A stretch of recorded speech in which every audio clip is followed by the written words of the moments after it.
thank you very much. This is a big day, and lots of people watching, and especially from other countries, the leaders of, as you know, the other countries, because we have a large group of leaders, and the ones that aren't here are watching on Zoom. I hope they enjoy it.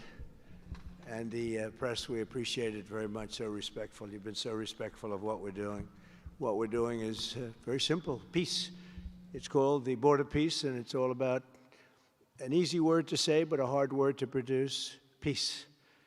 But we're going to produce it, and we've been doing a really good job, and some of these leaders that are with us have helped me very much during just this first year. We have a first year like probably no other ever in our country, because we settled 8 wars and I think a 9th to come. It's turned out to be a tougher one. I thought that was going to be the easiest one. But with war, you never know what's easy and what's not so easy. But we've had a great relationship, and I've become friendly with so many of the people. And I appreciate you being here. These are great people. These are great leaders. And the people that are watching by closed circuit and open circuit in many cases, they're so proud of it. They want it to be open. But they've become incredible friends of mine. And, you know, we rebuilt our country in my first term, and now we're at a point that the United States has never seen before. We broke 50,000 on the Dow. They said that would take 4 years. We broke 7,000 on the S&P. They said you couldn't do that within 4 years. It would be impossible. And when I came in, they were all saying, if you could get to anywhere close to 40, 45,000, it would be amazing achievement over 4 years. Well, we hit 50,000 in the first year, and we hit 7,000, which was actually tougher to do according to the Wall Street geniuses. We hit 7,000 in the first year. They said it could take 4 or 5 years. They'd be very happy. It would have been a great job. We did it in 1. But we're doing a great job. Board of Peace is one of the most important and consequential things I think that I'll be involved in. We've been involved in a lot, and really I've been involved in a lot with the people up here. We work together on ending wars with their country. Some of the wars were 32 years long, 32, 34, and a 37. That's a long time, and we ended it in about 2 days, each one of those. But we have some other work to do, and we're getting it done. Gaza is very complex. It's been amazing. I want to thank Steve and Jared for an amazing job. Marco's over there watching. Everybody's fantastic. And JD, what a job. They're all doing. It's a team. I think it's the best team ever assembled. And you see that by the results. So today is a tremendous honor to welcome you all to the United States Institute of Peace for the inaugural meeting of the Board of Peace. Very important. I believe it's the most consequential board, certainly in terms of power and in terms of prestige. There's never been anything close, because these are the greatest world leaders. Almost everybody's accepted, and the ones that haven't will be. You know, some are playing a little cute. It doesn't work. You can't play cute with me. But they're playing a little bit, but they're all joining. Everybody, most of them very immediately. A few that we really don't want because they're trouble. Take care of them. But this is the most prestigious board ever put together. You know, I've seen some great corporate boards. I've seen some great boards, period. It's peanuts compared to this board, because we have virtually everyone is the head of a country other than Johnny, but he's the head of soccer, so that's not so bad, right, Johnny? I like your job the best, I think. And by the way, your World Cup has set every single ticket record in the history of soccer. In the history, nobody's ever seen anything like it. The sales are virtually complete. Nobody's ever seen anything, so congratulations. You made a good decision. We did it together. Thank you, Johnny. Great guy. So I want to thank the many leaders and dignitaries who have traveled great distances and lengths for the important gathering that we're at right now. This building was built for peace, and nobody knew what to name it. And then Marco named it after me. I had nothing to do with it. I swear I didn't. I swear. I had no idea. They said, there's a surprise coming. I didn't know that surprise. I thought they were going to give me a lot of money or something, maybe cash. Could always use some extra cash. But I came, and they stopped the beautiful beast. I got out very safely, I'm sure, and looked up, and there it said, Donald J. Trump on the building. And when I say that had nothing to do, nobody believes it, and that's okay. But I appreciated it. That was Marco and JD and a group got together, and they did that, and I just thought it was very nice. And it makes me work harder. We're going to have to work harder. We're going to have to make this building much more important. It's brand new. They built it for peace, but nobody occupied it. Nobody knew what the purpose of it. But the architecture is so beautiful, and it was with the meeting rooms, the reception rooms. It's really amazing. Who would think that it was built without anybody in mind or anything in mind, and then the State Department took it over. They liked it. Marco came over one day. He saw this. He said, this building is great. And he actually claimed it, right? He claimed it. And that's what he does. Where is Marco? I said, Marco, is that true? You claimed this building. You took it away from about 5 groups that wanted it. That was done very quickly, very methodically. But it was really, really built so beautifully in such a beautiful building. But we worked together to ensure the brighter future for the people of Gaza, the Middle East, and the entire world. I think that the Board of Peace, because it's mostly leaders and unbelievably respected people, but mostly leaders of Middle Eastern countries, countries from all over the world, and they've been very generous with money also. And the United States, which I'll say in a moment, is also very generous with money because there's nothing more important than peace. And there's nothing less expensive than peace. When you go to wars, it costs you 100 times what it costs to make peace. We have a man at the end right there that's smiling because you learned that after 30 years of fighting, right?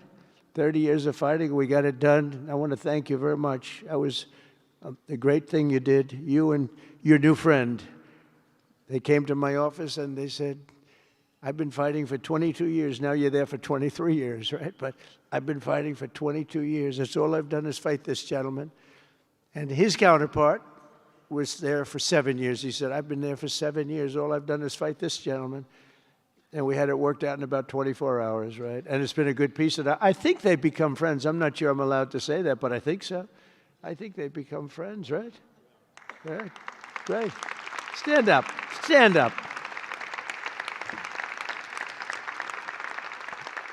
These are 2 tough cookies, too. You think that was easy? It wasn't easy. These are 2 tough people, good people, but tough people. But, we're in the Oval Office, and we were getting near. But the one was at one side of the room. I have 2 chairs right in front of the desk, the beautiful, resolute desk. One's over here. One's on the other side of the room. I said, folks, could you get a little closer? Well, I don't know. They felt very uncomfortable. They've been killing each other for 32 years. So I say, can you get a little closer? After 1 hour, they were right next to each other. We made a deal. They hugged, they signed, and we had peace with 2 very important countries, and I'll never forget it. So they started off a little weak, and they ended up really strong, and you can be very proud of yourselves. It was a beautiful thing to see. Thank you. Look at that. Do you believe it? 32 years. Thank you. Thank you very much. But we're honored to be joined today by Prime Minister Rama of Albania. Where is President Milei? You're another one, I'll tell you. Where is President Milei? I endorsed him. I'm not supposed to be endorsing people, but when I like people, I've had a very good record of endorsing candidates within the United States. But now I endorse foreign leaders, including Viktor Orban, who's here, and others. And I endorse this gentleman, Milei. He was a little behind in the polls. He ended up winning in a landslide. I just endorsed the Prime Minister of Japan. She was in a tight race, but was probably going to win. And she won in the largest number in the history of Japan. So she likes me a lot. But it was an honor, and you're doing great. Oh, look, they're sitting right next, Victor. But ultimately, I think I'm going to end up endorsing. Hey, look, as long as it works, it's okay with me. But the endorsement seems to be working in foreign countries, too, so that's good. But nice to have you both. Victor, nice to have you both. Very proud of you. The Prime Minister of another, really just a great guy, Pashinyan of Armenia. President Aliyev of Azerbaijan. I love saying that name now, you know. At the beginning, it was giving me a hard time. Now I love saying it. It's a beautiful name. I love it.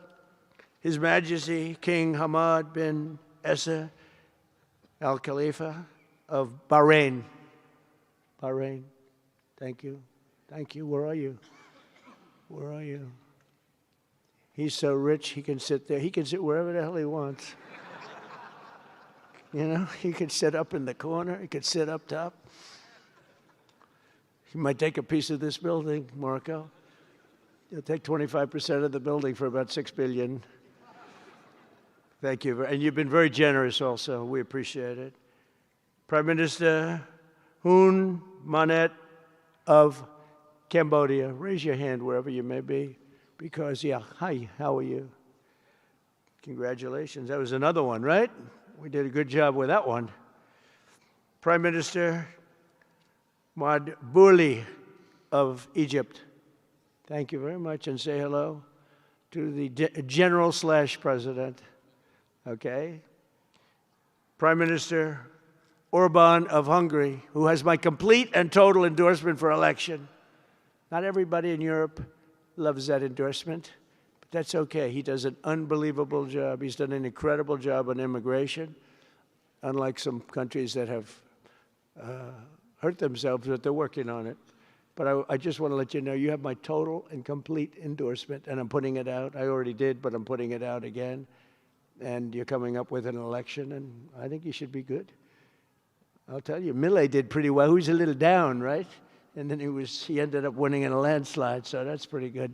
You're going to do great, Victor. Thank you very much for being here. Appreciate it. You run a great country. A man that I really like a lot he's definitely tough. I don't want to fight him. President Prabowo of Indonesia. Thank you very much. Please, this is a big guy. I tell you, I said, how many people in Indonesia? He said, like 240 million. I said, no, say it again. How many? It's a big country you have. And you do a great job and respected by everybody. And thank you very much for being here. Thank you very much, Mr. President. President Tokayev of Kazakhstan, thank you very much. What a country that is. It's a wonderful country and a rich country, in case anybody has any question. We have some very rich people here today. President Osmani of Kosovo. President, thank you very much. Great job you're doing, too. Thank you very much. Prime Minister Sharif, I like this man, of Pakistan, because there was some fighting going on when I got to know him, and your Field Marshal, General, great General, great Field Marshal, a great guy. And I got to meet the Prime Minister. And he said in front of our Chief of Staff, Susie Wells, who's right here, he said, you know, nobody knows this, but I believe that President Trump saved 25 million lives when he stopped the war between us and India, right? You made that statement? I said 25 million lives? Could have been much more, actually. But it was really a beautiful thing. You said that in front of a group of people they walked out. They don't think about it, but you're talking about that kind of lives. That war was raging. Planes were being shot down, right? And it was Pakistan and India. And I got on the phone with both of them, and I knew them a little bit. I knew Prime Minister Modi very well, actually. But I got to know Pakistan through a little trade. They were trying to make too good a deal, and I got a little upset with them. And in the end, they got what they wanted, right? And they made a good deal. And I got to like them, the Prime Minister, the Field Marshal. who's a tough man, a tough, good fighter, right? Good, serious fighter. I like good fighters, actually. And when I heard that they were fighting, I picked up a certain newspaper. I won't tell you which one because it's fake news generally. But I picked up this newspaper and I saw that Pakistan and India were really going at it. And then it got worse and worse, and many planes were shot down. It was all out. And I called them and I said, listen, I'm not doing trade deals with you two guys if you don't settle this up. They said, no, that has both of them. They didn't want to do that. I said, no, it has to. If you don't do it, I'm not doing a trade deal. We're not doing a trade deal. And they do a lot of business with the United States, and they sort of softened up all of a sudden. And all of a sudden I read where there was a little bit of a pullback by one, then the other, and all of a sudden we worked out a deal, right? But I said, if you fight, I'm going to put 200% tariffs on each of your countries, which essentially makes you not allowed, you can't do any business. One of them, I won't say which one, said, no, can't do that. They both wanted to fight. But when it came to money, it's nothing like money. When it came to losing a lot of money, they said, I guess we don't want to fight. And we solved that deal in 2-3 days, right? And we did. We said, these are two very powerful nations. These are two nuclear nations. And I don't want to say what was going to happen, but, bad things happen. So, Prime Minister, I want to thank you because that was a very big deal. People have no idea. A lot of them say, oh, well, they weren't fighting. They were fighting. 11 jets were shot down, very expensive jets. And they were all in. Both of them were all in, and now they're not. And I think we'll always be able to settle up with them. I really do. I think you're going to have, it's a lot of progress was made even in the relationship. And Prime Minister Modi also, he's a great man. He's a great guy. They're all great. But I was very proud of it. President Pena of Paraguay is here. President, thank you very much. Young, handsome guy. It's always nice to be young and handsome. Doesn't mean we have to like you. I don't like young, handsome men. Women, I like. Men, no, I don't have any interest. Good. That's right. Thank you very much. You're doing a great job, too. His Excellency, Prime Minister Al Thani of Qatar, just a great man, a great man and highly respected. And he's working with a man who is amazing. I always say he needs a public relations agency because you do so much good and they have you down as evil. And you're not evil. You help us so much and you're such a good ally.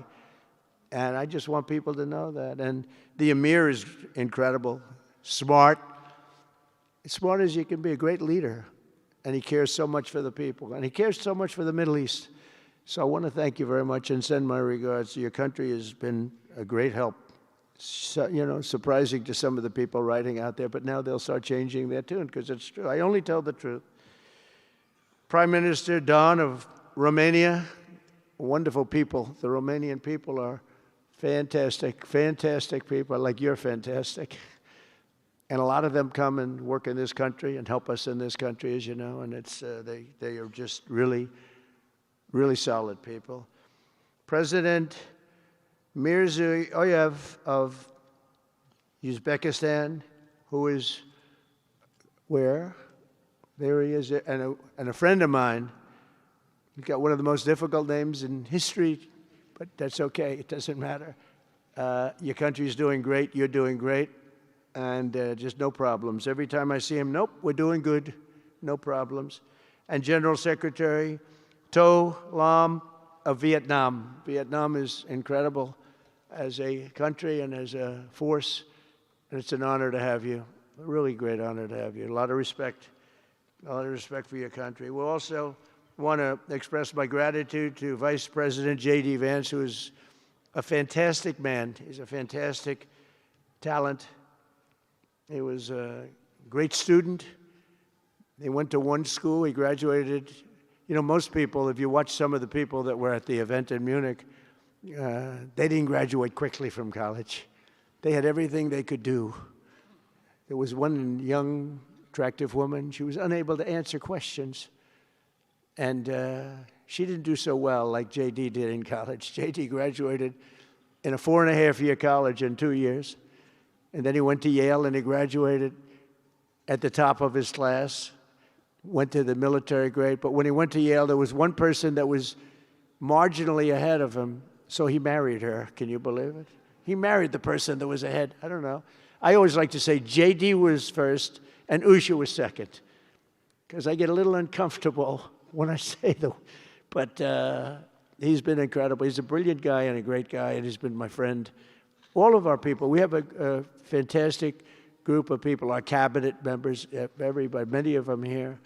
But J.D.'s been great. Thank you very much. He gets a little bit tough on occasion. We've got to slow him down just a little bit on occasion. He says his mind. Now, then we have the opposite extreme. We have your friend sitting in the back. Your best friend sitting in the back is Marco. Marco does it with a velvet glove, but it's a kill, right? The result is the same. They do it very differently. And Marco, you really did yourself proud 2 days ago in Munich. In fact, so proud that I almost terminated his employ because they were saying, why can't Trump do this? I do, but I say it differently. But Marco, don't do any better than you did, please. Because if you do, you're out of here. But no, I want my guys to do great. And the acclaim he's gotten and the acclaim J.D. gets is great. We have smart people. And when you see the representatives there, like Gavin Newsom, he didn't know what he was doing. They didn't even know why. He didn't know why he was there. Or AOC, she was unable to answer a simple question. And she could have said, well, I'm studying it, and I'll report back to you next week. You know, you can get away with that. But she just went, it's actually, I think it could be a career-ending answer, because for 25 years, anybody running against her, I think Susie is going to use that little piece of stuff. It was not good. It was not good. That was not a natural. So I want to thank J.D. I want to thank Secretary of State Marco Rubio. They're extraordinary. I want to thank Special Envoy for Peace, Steve Witkoff, who has been unbelievable. You know, I took Steve because I was a developer in New York, really successful, actually much more successful than Steve, but I don't want to say that. I'm not going to say that, Johnny. I refuse to say it. But I saw something in Steve. Steve's a great negotiator. Everybody loved him. All these developers, and they're tough. You know, New York developers tend to be on the tough side.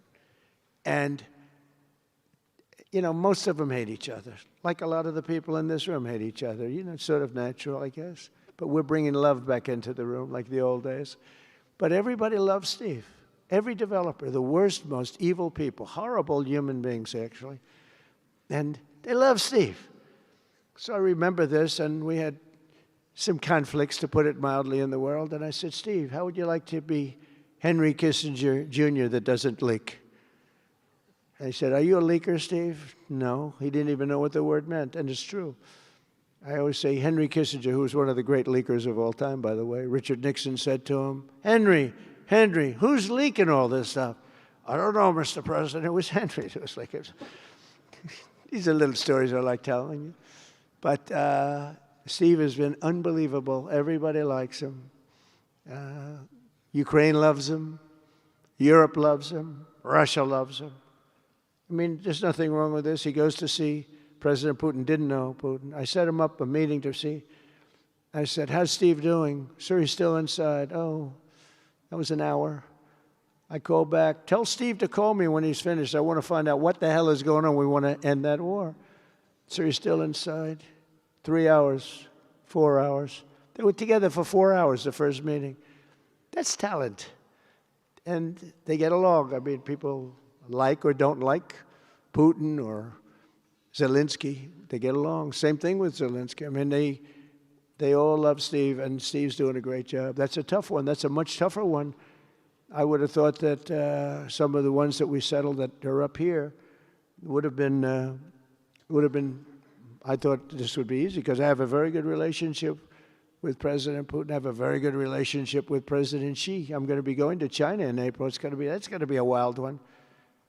I said, but we have to put on the biggest display you've ever had in the history of China. You know, last time I went to China, President Xi, he treated me so well. He gave me a display. I never saw so many soldiers all the same height, exactly the same height within a quarter of an inch. You can do that when you have 1.4 billion people.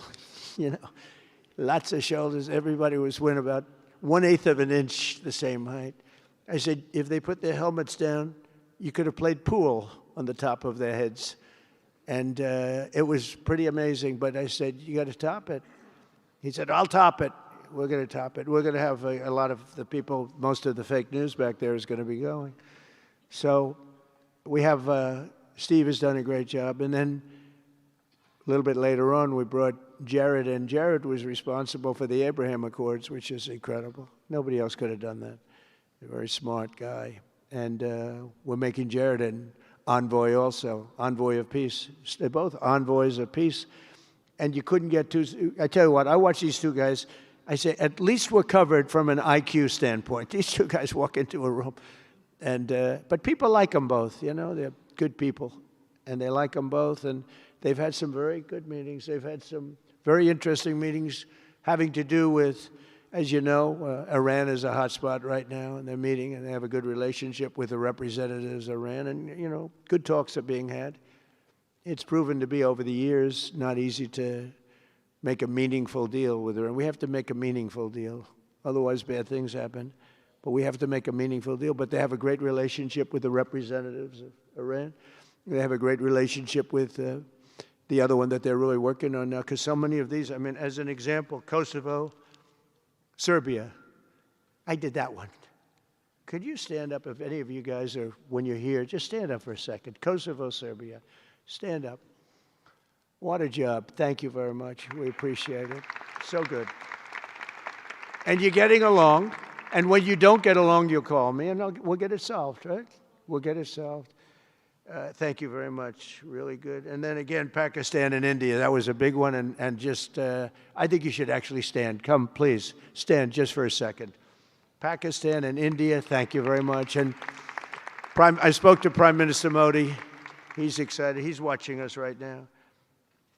Egypt and Ethiopia. We're going to get that. You know, there's a little dam that got built. Little dam, like maybe the largest dam in the world. Built and financed, of course, by the United States brilliantly. And having a little trouble getting water to the Nile. It's not, that's a tough situation, but we're going to get that solved. Armenia and Azerbaijan, we talked about. And again, thank you, fellas, very much. Great job. Great job. Thank you. Cambodia and Thailand.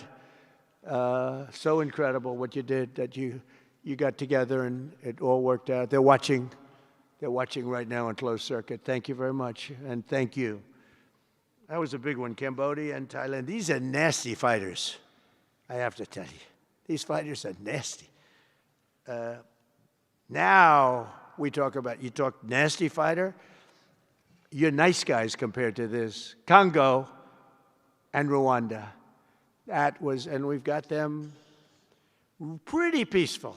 There's little flare-ups every once in a while. I'll get a call once a week. Sir, there's a flare-up in the Congo again. We'll get it straightened out, right, Susie? We get it straightened out.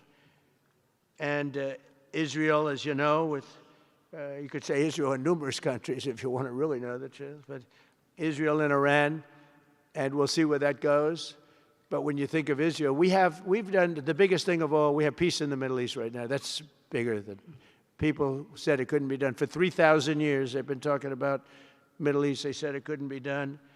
And you look at what's happened in Gaza.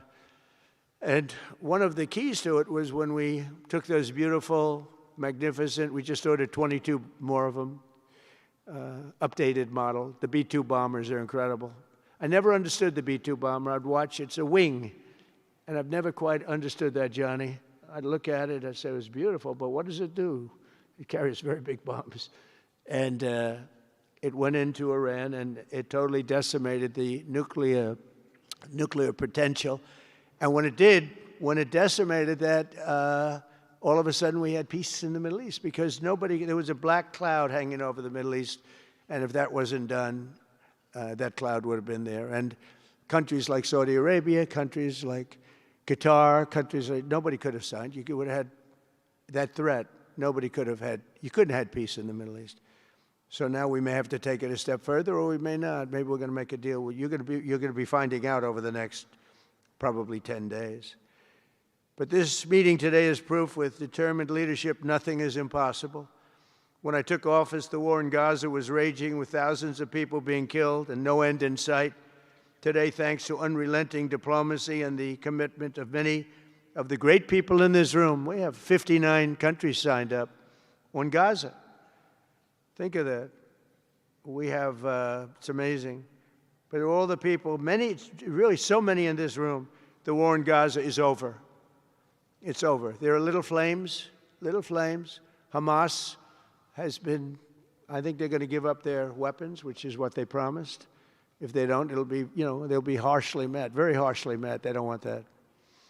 All the stuff like they don't mind dying. They told me that's not true. Everyone said, oh, they don't mind dying. No, they don't want to die. They said, we don't want to die. People don't want to die. The ceasefire was held, and every last remaining hostage, both living and dead, has been returned back home. Think of that. That was an impossibility. And we did hundreds of hostages, but the last 20, and I always said to Steve and Jared, I said, the last 20 are going to be very tough, very, very tough. And we got them back. We got the living back, and then we only got about 16 of the dead, and we said, well, you got to get them all. You promised them all. And they dug and dug and dug. You can imagine it's a job that's brutal. And Hamas really did a lot of that work. And you got to give them credit for that. They brought the last one home a week ago, and we got all 28 of them, living and dead. The amazing thing, because I've never seen anything quite like it, the parents of the dead, they knew their boy was dead. This case, boys, all boys, men, but to the parents' boys. They knew their boy was dead. They wanted that dead body as much as if he were alive. And when they got them back, there was great sadness, but there was great joy, too. They wanted it as much as the people that got their sons back alive. But we got a lot of people before those 20, Steve, what nobody talks about. But, hundreds of people. We did a good job, and you guys did a fantastic job. I want to thank every nation that helped us achieve this monumental breakthrough, saving countless lives, and really bringing peace and bringing the concept of peace, because nobody thought peace in the Middle East. I've always heard peace in the Middle East is impossible, and it's turned out not to be. And we do have some work to do with Iran.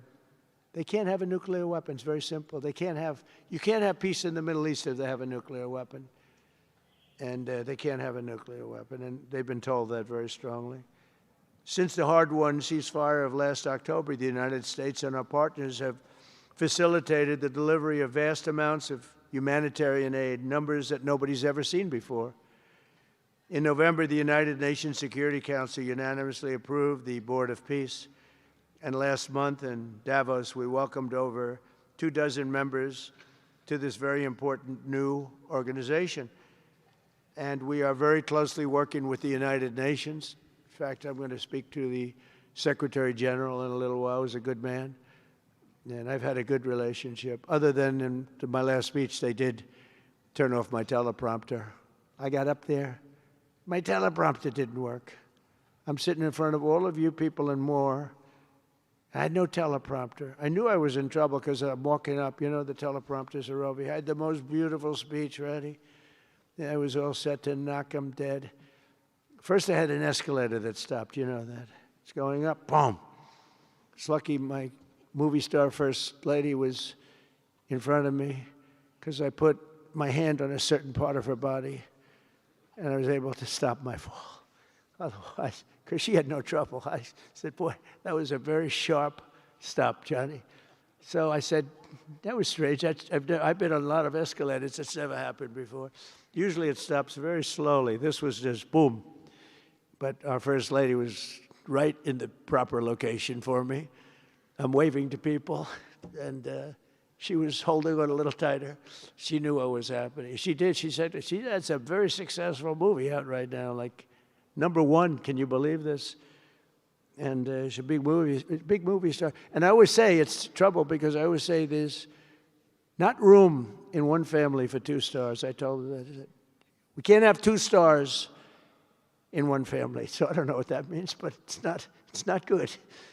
But it is good because we're proud of her. She did people in the United States love the First Lady, and she did the movie, and it's become the biggest selling documentary in 20 years. Can you believe? The theaters are all packed. Women especially, they go back and they see it 2 or 3 times, 4 times. But together we're committed to achieving a Gaza that is properly governed throughout. The whole area is going to be, so many countries that have really nothing to do with the Middle East, but they're maybe somewhat close by. They're all involved. They want to go in and fight. They tell me all the time, we'd like to send soldiers to fight if it's necessary. And I don't think it's going to be necessary. We have 2 countries that want to go in and do a number on Hamas. I said, I really don't think I hope it's not going to be necessary, because they made a promise, and they promised me, get rid of their weapons. Looks like they're going to be doing that, but we'll have to find out. But it's no longer a hotbed of radicalism and terror. And to end that, we have today, and I'm pleased to announce that Kazakhstan, Azerbaijan, UAE, Morocco, Bahrain, Qatar, Saudi Arabia, Uzbekistan, and Kuwait have all contributed more than $7 billion toward the relief package. That's great. Thank you, fellas. Thank you.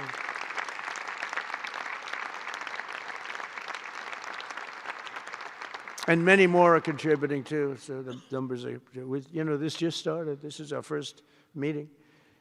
But every dollar spent is an investment in stability and the hope of new and harmonious. It's a region that's so important, it's so vibrant, it's so incredible. The people are so incredible, but we want to have a harmonious Middle East. The Middle East is amazing. So many friends in the Middle East, they're so smart. Sometimes they're too energetic. That's a lot of people aren't energetic. Sometimes they're a little bit too energetic. These are great people. The world is now waiting on Hamas, and that's taking place. And it's the only thing that's right now standing in the way. We have Lebanon with certain things that we're working on that are very important. We have to solve the problem of Lebanon, but it's relatively small in terms of what's been done.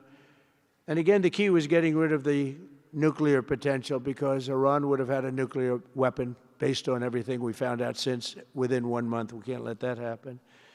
So many of our friends in Europe are attending today, and we're eager to have them become full members. They all want to become full members, and we've had a great response from Europe. And Europe is, it's where I come from, where so many people come from that are in the United States. But we have a great relationship with Europe. We have a great head of NATO. He is a fantastic man, and he's doing a great job, really great job. I'm excited to announce that Norway has agreed to host an event bringing together the Board of Peace. Oh, I thought when I saw this note, I'm excited to announce that Norway, I thought they were going to say that they're giving me the Nobel Prize. Oh, this is less exciting. Oh, it says, I'm excited to announce that Norway, and I'm saying, oh, great, I'm getting the Nobel Prize, finally. Finally, they got it right. But I don't care. I don't care about Nobel Prize. I care about saving lives, just so you understand. We play and we all, do what we have to do. I only have one thing. I don't want to see people killed from parts of the world that are very far away from the United States. And if I have an ability to turn off wars, I want to use that ability, because it's people, millions of people. It's like the Prime Minister said, 25 million people maybe. And that's a small number compared to what it could have been if you really think about it, right? No, I want to save lives, and I don't care about prizes. And the UN Office for Coordination of Humanitarian Assistance is raising $2 billion for the support of Gaza. Additionally, Japan has just committed to host an aid fundraiser, which would be a very big one. It's already successful. We know some of the numbers that are being talked about, which will be attended by other nations in the region. including South Korea, the Philippines, Singapore, and others. And I know that China is going to be involved, and I think Russia is going to be involved. I think they will be.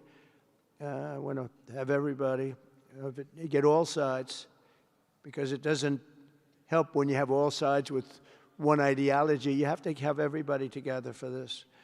I'm also pleased to announce that FIFA will be helping to raise a total of $75 million for projects in Gaza. And I think they're soccer related, where you're doing fields and you're getting the greatest stars in the world to go there. And people that are bigger stars than you and I, Johnny. I hate to say it. You know, I met one of your great stars who came to the White House, as you know. And my son was very excited. These are great people. These are great people. And Johnny's going to bring the stars to the area. And they're really known. People in Gaza know every one of them, right? You know? So it's really something. And we'll soon be detailing the announcement. And if I can do, I'll get over there with you. I want to thank Johnny and FIFA for all of the wonderful things they did and are doing. They gave me their first Peace Prize. They gave me a Peace Prize. I think they saw that I got screwed by Norway, and they said, let's give him a Peace Prize. I mean, very good. Thank you, Johnny. I appreciate it. Johnny's very smart. He's very, very smart. The nations represented here today, just in closing, are not just contributing money. Some are also pledging personnel to help preserve the ceasefire and secure a very enduring peace. We have to have enduring peace. Having peace, knowing it's going to blow up in 2 weeks, doesn't mean anything. In particular, Indonesia, thank you very much. Indonesia. It's a great country. Thank you very much. Look at that man. Look how tough he is. You think it's easy dealing with him? Look at that face. You are a tough cookie. And we say it lovingly, too. We need strength. You say, see, he doesn't mind. He's tough and he's smart. And smart is more important. Morocco, thank you very much. Great. What you're doing is great. Albania, Kosovo, Kazakhstan have all committed troops and police to stabilize Gaza. Egypt and Jordan are likewise providing very, very substantial help, troops, training, and support for a very trustworthy Palestinian police force. We think we're getting some very good people on that police force. And, you know, it's peace in the Middle East. We have peace in the Middle East. Think of it. For years you've been hearing about peace in the Middle East, and everybody's saying it's impossible. All of these countries are working together around the vision of a Middle East that is free from the curse of extremism and terror. And now is time. And by the way, even people with extremism and preaching extremism, they're exhausted. They're tired. It's been going on for too many years. I don't care who you are. They're tired. They want peace. And now is the time for Iran to join us on a path that will complete what we're doing. And if they join us, that'll be great. If they don't join us, that'll be great too. But it'll be a very different path. They cannot continue to threaten the stability of the entire region, and they must make a deal.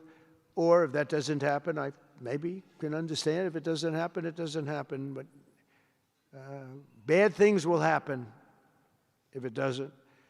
With the commitments announced today, the Board of Peace is proving that it does not just convene countries.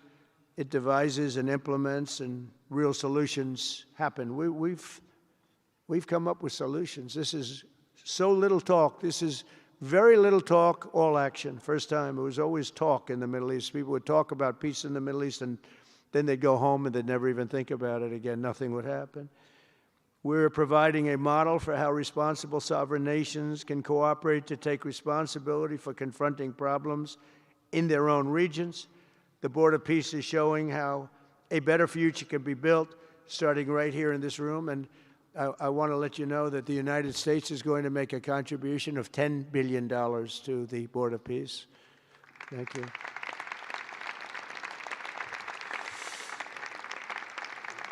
And we've had great support for that number. And that number is a very small number when you look at that compared to the cost of war.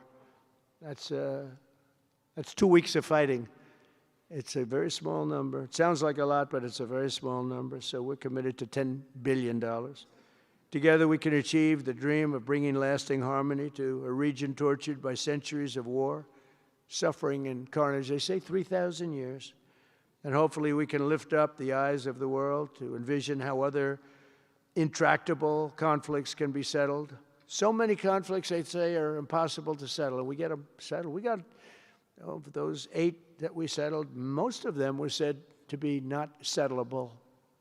And they not only got settled, they got settled within days. More impossible problems can be solved as we go along this very beautiful path. I think it's a beautiful path. I think it's such an important day. Even the weather's beautiful. We walk in, it's beautiful. Everything's beautiful. But the ancient wounds can be healed, and they are indeed ancient. This has been going on for so many centuries that our entire planet will be a better, safer, more beautiful, and more peaceful place for us all. We're going to be working with the United Nations very closely. We're going to bring them back. I think the United Nations has great potential, really great potential. It has not lived up to potential.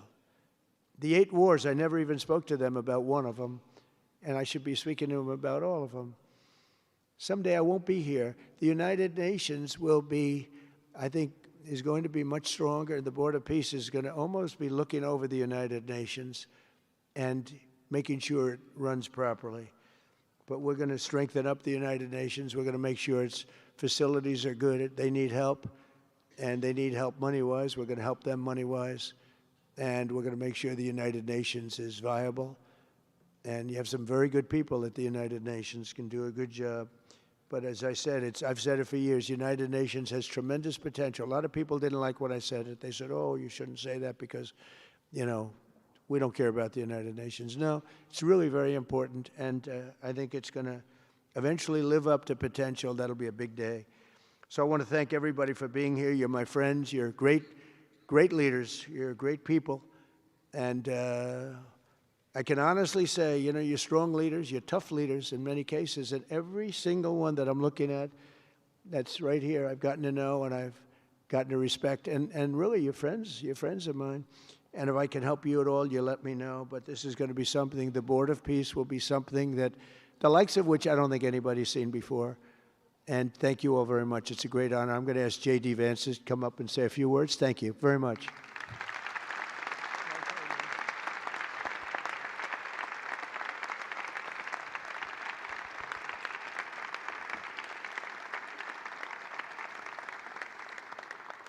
Well, thank you, Mr. President, very much for your leadership, but also for the kind words about me personally. I knew exactly what I wanted to say, but then after the President said that I was so smart and that I didn't want to repeat our Congresswoman who froze for 20 seconds over in Munich, now I'm tempted, sir, just to freeze for 20 seconds and just stare at the cameras, and maybe they'll say nice things about me like they do about Congresswoman Cortez. But I have 3 very brief messages. First of all, to the President of the United States, but to the entire team, to Marco, to Steve, to Jared in particular, who've done such an incredible job. I think what this Board of Peace represents is a recognition that if you actually have a President of the United States and a team that's committed to diplomacy, it can actually work. When I look at what happened to Israel on October the 7th, all those innocent people who were murdered, the fact that you had all of these hostages, and of course, a terrible war that came from it, I remember thinking to myself, how is it ever going to be possible to get these hostages home safely, to make it possible for the people of Gaza to actually have a reasonable future, but also to ensure that Israel is never attacked again? It turns out the answer was you just needed a president who was committed to the effort and committed to the work, and that's what we had, thankfully, under the leadership of this president. And you got to make peace, but then you have to make the peace stick. And that brings me to my second point. That's what the Board of Peace, I think, is fundamentally about, is making the peace stick. And it's an incredible thing that you guys have all done. So to all of the leaders gather here today who are investing in the future, who are investing in peace, we're grateful to you. We're grateful for your partnership. And in particular, I think to the President of Azerbaijan and the Prime Minister of Armenia, who I just saw last week, thank you all for making it possible and for showing what real leadership can accomplish. When you set aside weapons and killing and destruction and invest in your people and invest in prosperity, it can create great things. So thank you both for what you did. I think it showed great leadership. And finally, to the American people, I think it's important that the American people recognize why we're here today. And the reason that we're here today is, yes, to save lives and yes, to promote peace, but this creates incredible prosperity for the American people. The countries represented here represent trillions of dollars of investment in the United States of America that would not have been possible without this president's leadership and advocacy for peace. The economies here represent millions of American jobs of people who are receiving products built in American factories and made by American workers would not be possible without a focus on peace. So, Mr. President, while I think this is great for the world, I also think it's really, really great for the United States of America, so we're looking forward to the partnership. With that, I want to turn it over to the MC for the rest of the program, and that is our great press secretary, Carolyn Levitt. Thank you.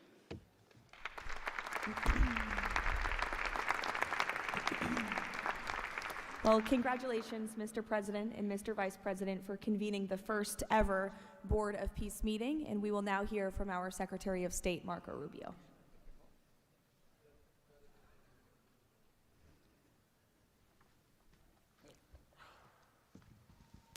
I'll be brief and to the point. We want to talk a little bit about the strategic vision of this organization and begin doing so by first acknowledging that we are here today because the President of the United States, Donald J. Trump, has both an ability and a willingness to use the power of his office to think outside the box. And that's why we're here today. This was a very unique crisis in Gaza, one that the existing international institutions could not solve or figure out. It needed a very specific type solution that required the partnership of all the nations that are here, including those that are here on an observer status. And we appreciate you coming today and being a part of this as well. And that's the point I want to drive home today. And soon you'll hear from Steve and Jared, who, by the way, deserve an incredible amount of credit for pulling this together and working countless hours and traveling all over the world. They truly deserve our appreciation and thanks for the work they've put in under the leadership of President Trump to make this possible. This Gaza situation was impossible to solve under orthodoxy, under existing structures. And so what we did is they went to the UN, and they got the UN's approval to put this group together and bring these nations together to come up with a very specific solutions to a very unique and specific problem. We have a long ways to go. There's a lot of work that remains. It will require the contribution of every nation state represented here today, and we thank you for being a part of it. And we hope that this can serve as a model for other complex and difficult situations so they can be solved in the same way. But right now the focus is on this one. We have to get this right. There is no plan B for Gaza. Plan B is going back to war. No one here wants that. Plan A, the only path forward, is one that rebuilds Gaza in a way of enduring and sustainable peace where everyone can live there side by side with one another and never worry again about returning to conflict, to war, to human suffering, and to destruction. And again, Mr. President, thank you for having the vision and the courage to pursue something that has never been done before, and we're not done yet. And thank you to Steve Witkoff and Jared Kushner for the time and the work they've put into this. And thank you on behalf of the State Department and the U.S. government to all of the nations that are here. Every one of you is indispensable, including our observer partners, who we hope can find your way to join us at some point as officially part of this. But we are grateful for the fact you're here today and the contributions you've made already. Thank you.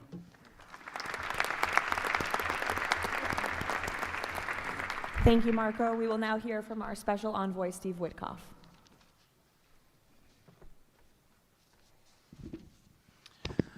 Thank you, everybody, for being here. I don't know if we ever believed that this was possible when we first started envisioning a board of peace, but of course, under the President's indispensable leadership, and it begins with that. It begins with President Trump's leadership and his direction.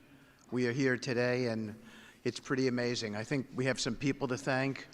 We had an amazing partnership between the mediating countries, Qatar, Egypt, Turkey.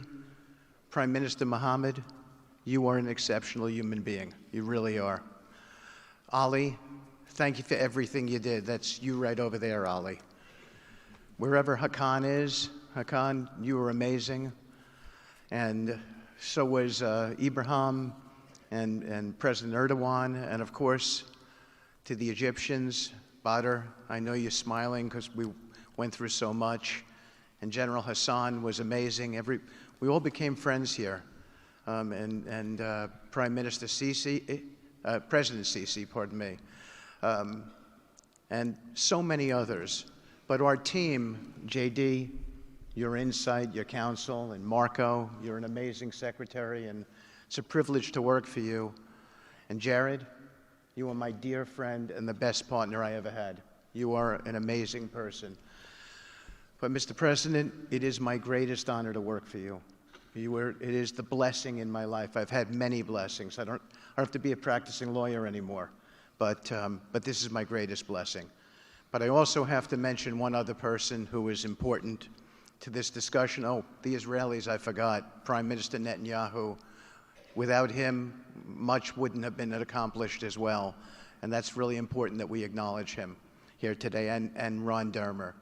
But a person who doesn't care much about the acclaim, we have to acknowledge too, and that's you, Susie.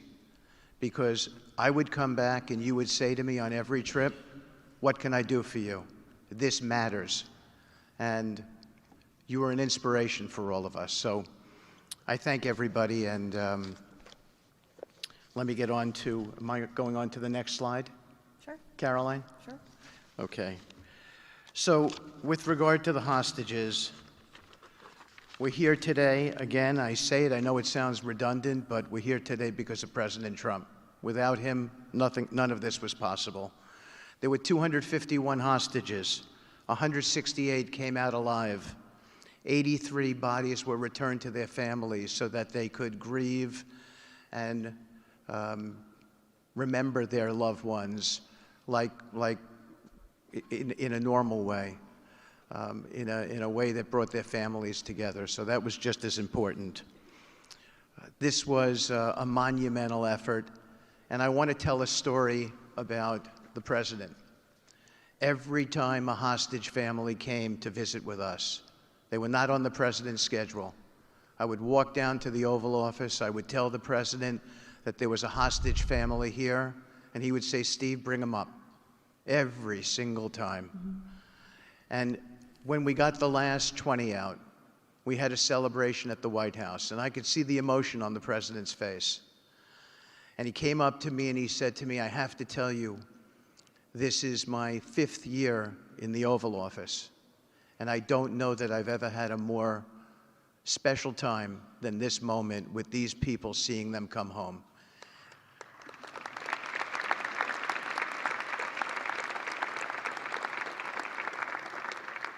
And I said to the president, you have to look around because none of them would be home without you, sir. None of them. So I only want to tell you, Mr. President, you gave me my greatest honor to work on this effort, and I thank you.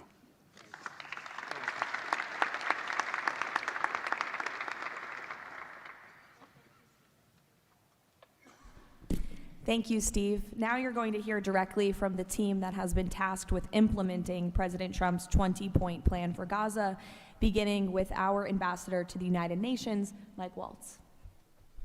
Thank you, and thank you, Mr. President, Excellencies. First, let me wish everyone a happy and prayerful Ramadan. Thank you so much for joining all of us today. Mr. President, Excellencies, bottom line, humanitarian aid has absolutely surged since the Gaza war ended. Our Central Command, our great military, is working together with Israel, with the UN, so many countries here to coordinate the aid, to make sure there's deconfliction. Over 70 countries now are participating in our Civil Military Command Center, and here are the results. Aid is up. 4,200 aid trucks have entered Gaza each week for 13 consecutive weeks, the longest stretch of high-volume assistance to Gaza in years. Diversion is down significantly from prior to the ceasefire, with less than 1% diverted this month. Food supplies are way up. We are reaching the full 2.1 million Gazans with aid, up 5 times from the delivery levels before the ceasefire. The percentage of households experiencing severe hunger has dropped from about 30% to down to 1%. As of this past February, drinking water has doubled, and child malnutrition has been cut in half.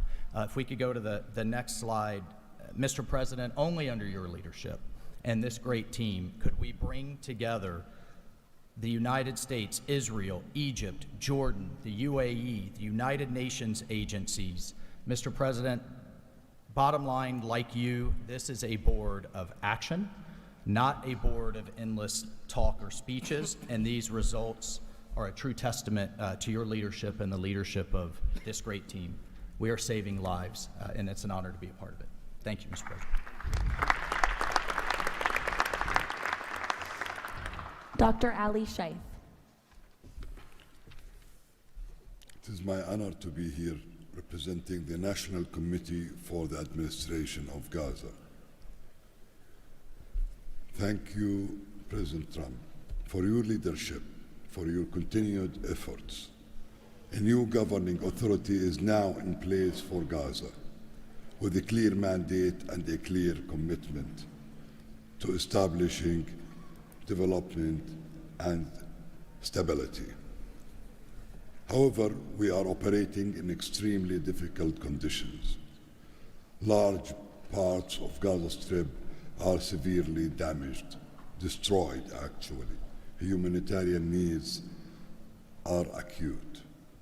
Law and order remain fragile. This is not normal operating environment, President, which is precisely why discipline and prioritization matter. Our priorities, therefore, are defined into 4 categories. First, restore security via professional civilian police under one authority, one law, and one weapon, including training and developing 5,000 Gazan police to be deployed in 60 days. Secondly, revive economic activities and livelihoods, creating decent jobs, especially for our young population. Thirdly, ensure sustainable emergency relief as described earlier. Fourthly, restore basic services including electricity, water, health and education, and last but not least is access and movement. Our mandate is simple, President, step by step to build the foundation for lasting peace, dignity and prosperity for the people of Gaza. And this is where we count on your continued leadership and support. Blessed the peacemaker. Thank you.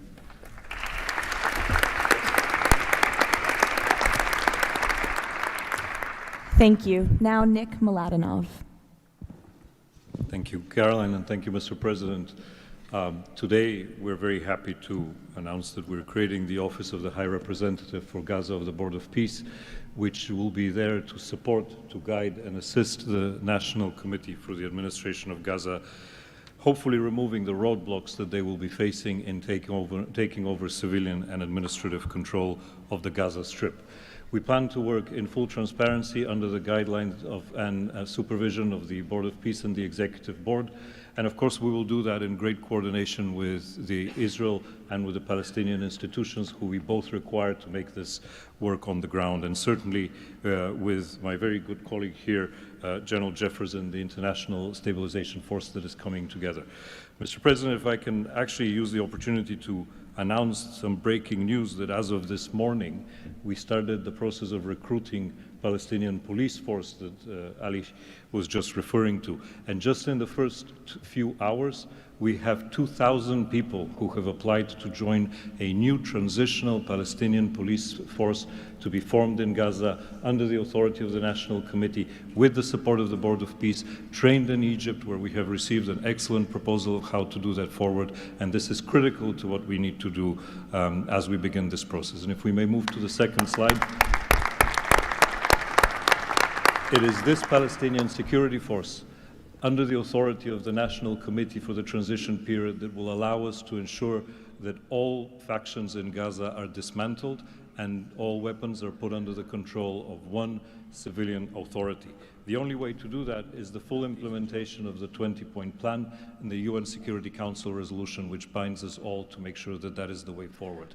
We have now a fully agreed framework with the mediators on how to do this, and I thank very much the state of Qatar, Egypt, and Turkey for their excellent support in this. We now need to move forward on communicating it and negotiating the details of the implementation plan with the factions on the ground. But rest assured to all of you that we're on the right track, and if I can ask one thing of all of us, is to make sure that we have one message.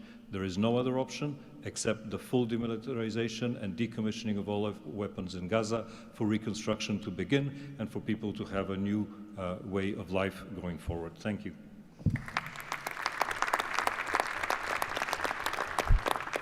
Thank you, Nick, and congratulations. Now, Major General Jasper Jeffers. Thank you, Caroline, Mr. President.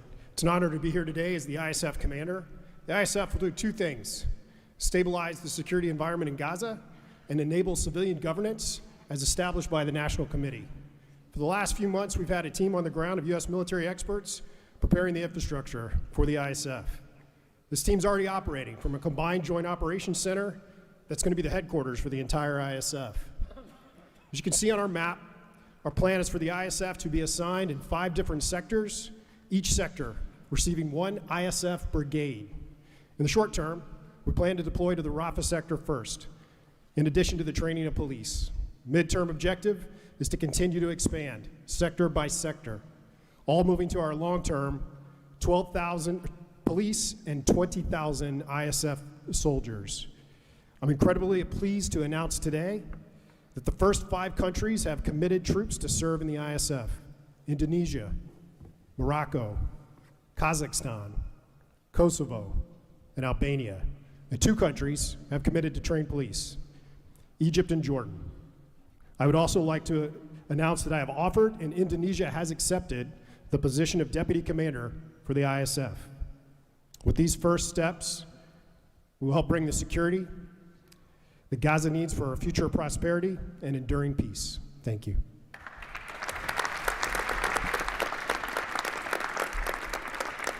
Thank you, Major General. Mr. Tony Blair. For decades, Gaza's governance has been characterized by extremism, corruption, ineffective institutions, and the complete absence of a route to prosperity for the Gazan people. Yet, as President Trump recognized, its potential has always been vast. 25 miles of Mediterranean coastline, proximity to great regional and global markets, and a young, dynamic population with a median age of 19. So today we set out profound changes necessary to rebuild Gaza for Gazans. Gaza not as it was, but as it should be, including its governance. Effective public institutions serving the people, a business environment where enterprise flourishes, an education system educating the young for tolerance and achievement, and a tech-enabled society making the most of the digital revolution. This is a vision of Gaza as part of a Middle East at peace, not a phony piece of declarations no one means and agreements no one intends to keep, but a genuine commitment to a region where, whether you're a Muslim, Jew, Christian, of any faith or none, you can rise by your own efforts and feel your government by your side, not on your back. That is the vision behind President Trump's 20-point plan for Gaza, and it remains the best, indeed the only hope for Gaza, the region, and the wider world.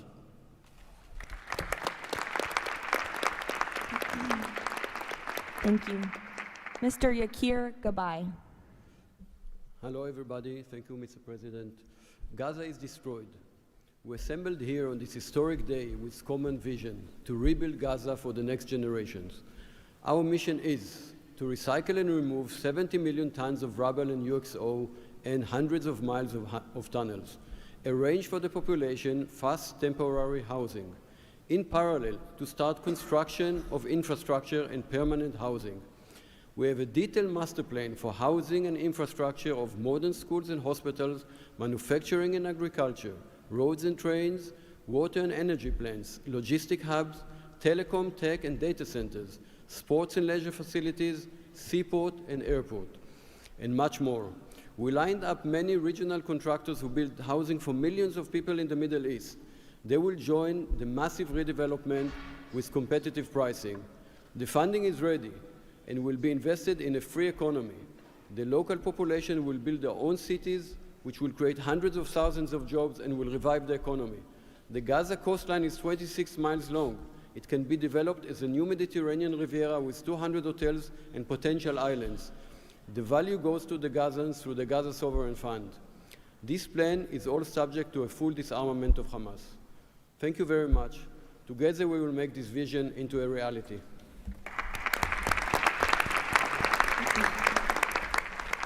Thank you. Mr. Liren Tanman. When we asked the NCAG what Gaza needs to unlock its potential, the answer was clear. Reconnect Gaza to the world, digitally and economically, and replace corruption with an open, tax-free system. Gaza was once a vital trade hub between Asia and Europe. Reconnection is a return to its roots. Even the word gauze comes from Gaza, where silk was woven and exported to Europe. So, we brought together Palestinian, Arab, and American partners to deliver practical solutions. By July, Gaza's 2G network will be upgraded with free, high-speed access to essential services. The NCAG is building a secure digital backbone, an open platform, enabling e-payments, financial services, e-learning, and healthcare with user control over data. This effort is supported by our regional partners, and I believe you will hear some exciting news from them on that later today. In parallel, we're advancing an Amazon-like logistics system to help Palestinian launch businesses import globally and trade securely.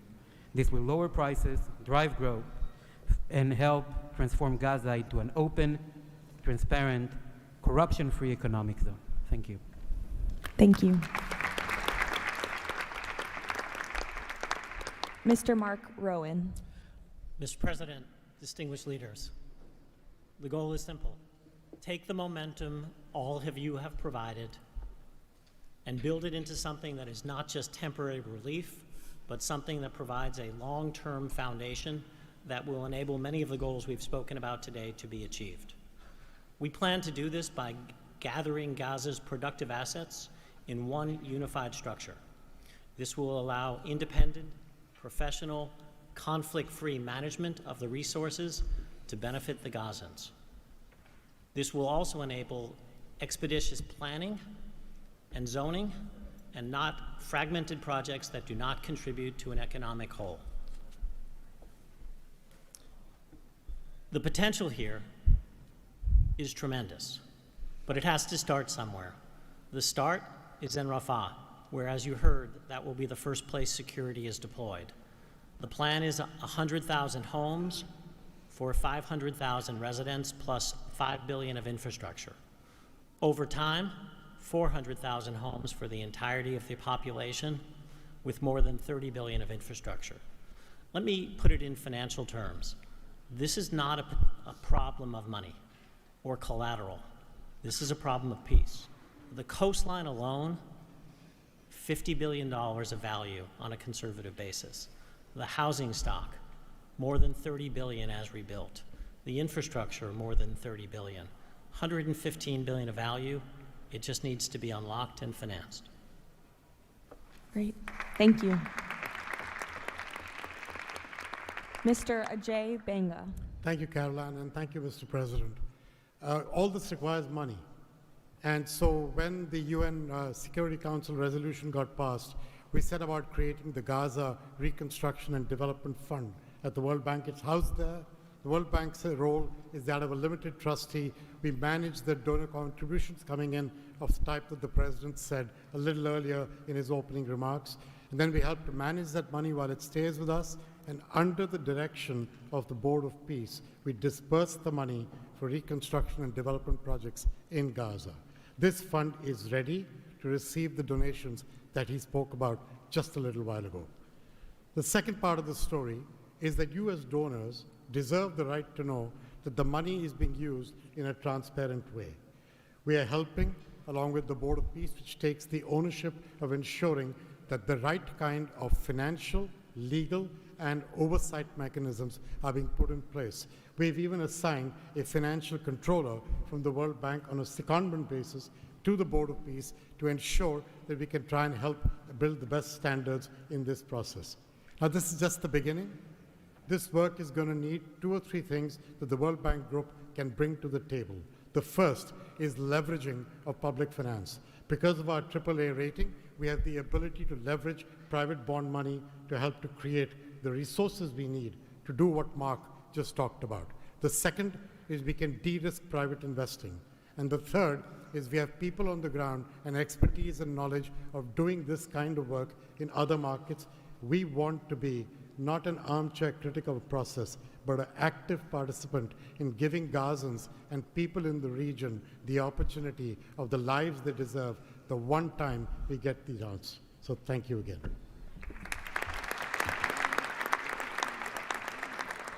Thank you all for your tremendous work. Before we turn it over to many of the distinguished leaders who are here today, we are going to hear from Mr. Kushner to talk about the future of the Board of Peace. Thank you, Caroline, and thank you, Mr. President, Mr. Vice President, Secretary Rubio.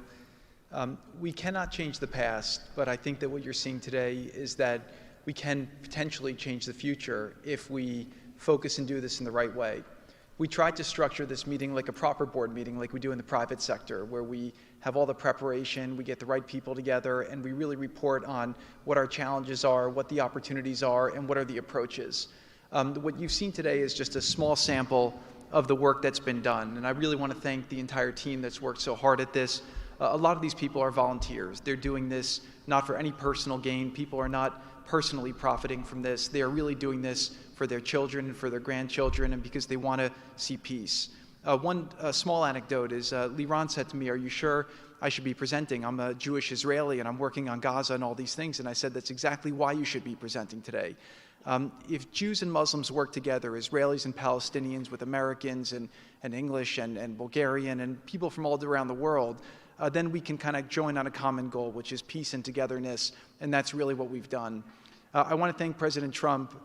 I remember working with you on your first foreign policy speech in 2016 that you gave at the Mayflower Hotel, and at the time, those ideas were considered to be very, very radical.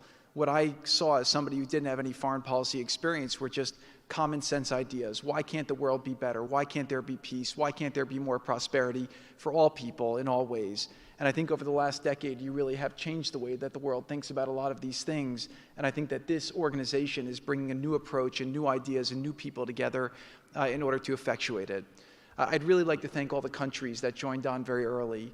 I see this as a very self-selecting group of countries that really believe that the future can be different and wanted to join in partnership and put their reputations and their resources and their time and their ideas on the way to say, these are the challenges we're putting into that we're solving in our own countries. We want to come with new ideas because we've achieved success and we believe that the world can be better in that regard.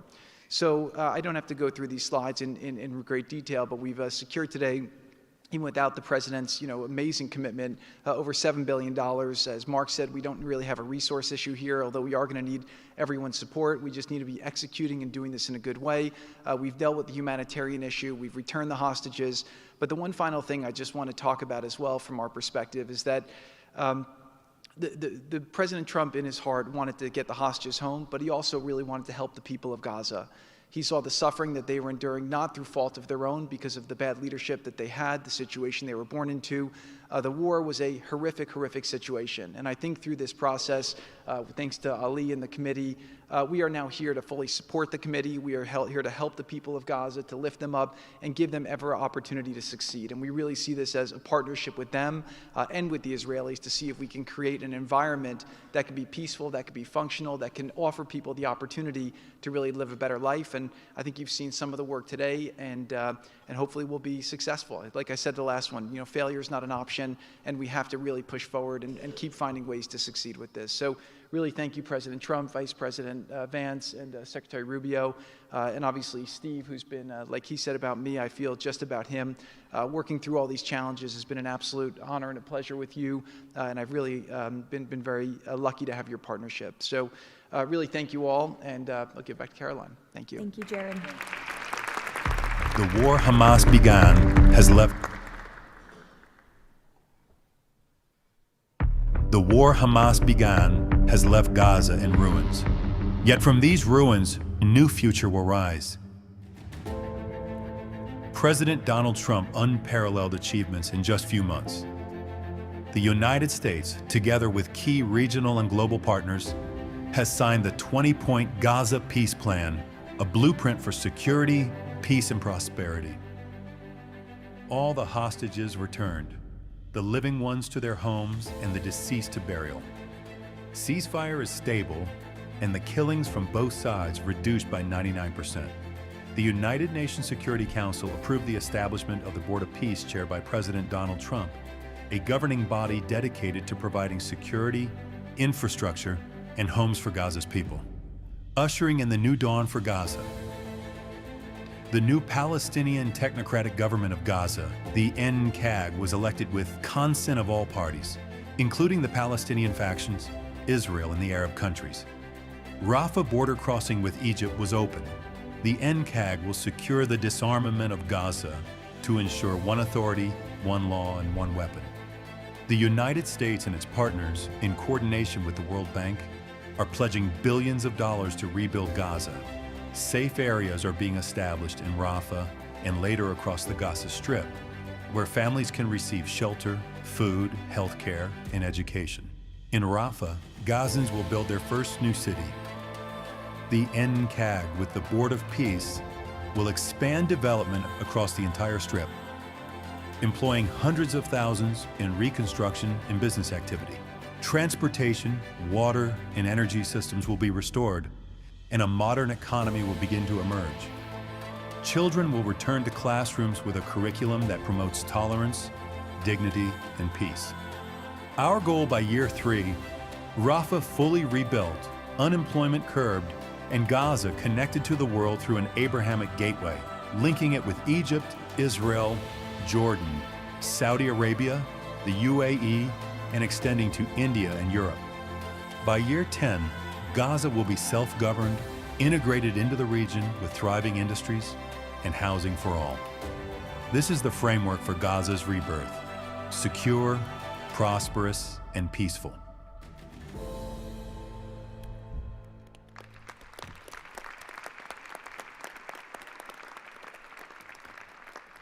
It's amazing. Now we will hear from our distinguished leaders who are here today, beginning with the King of the Kingdom of Bahrain. You're welcome. President Trump, distinguished members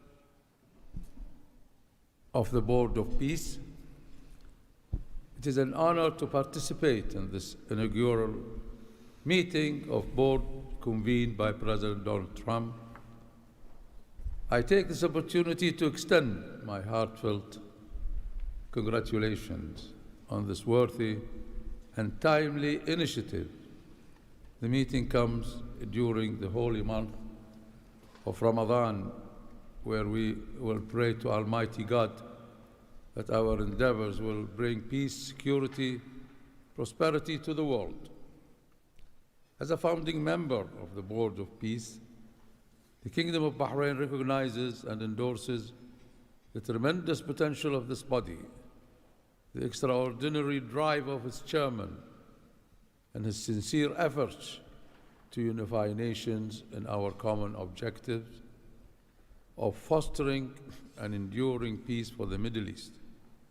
We greatly appreciate President Trump's initiative in presenting the Gaza Peace Plan and establishing this board as a vital platform for dialogue, action, and delivery.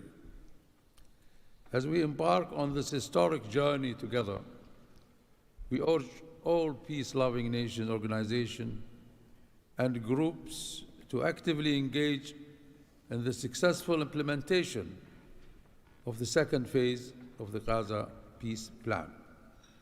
This includes ensuring a lasting ceasefire in Gaza, facilitating its reconstruction, and providing hope and new opportunities for the people of Palestine and Israel.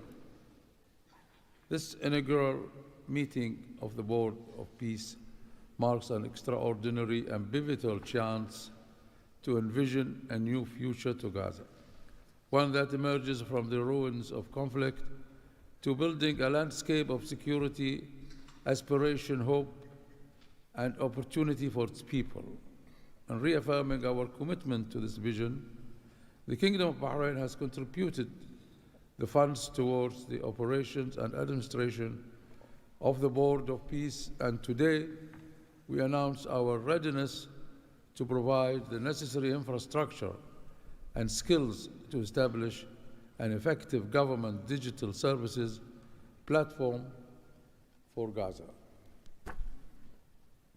Our decision to join the Abraham Accord and enter into the CCBA agreement with the United States reflects our commitment to advancing peace and stability in the Middle East.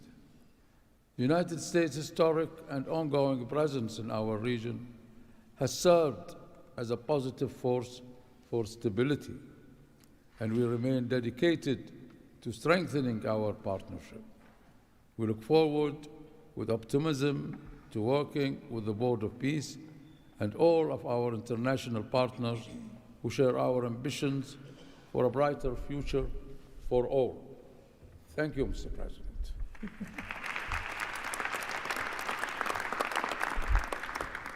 Next, the President of the Republic of Kazakhstan.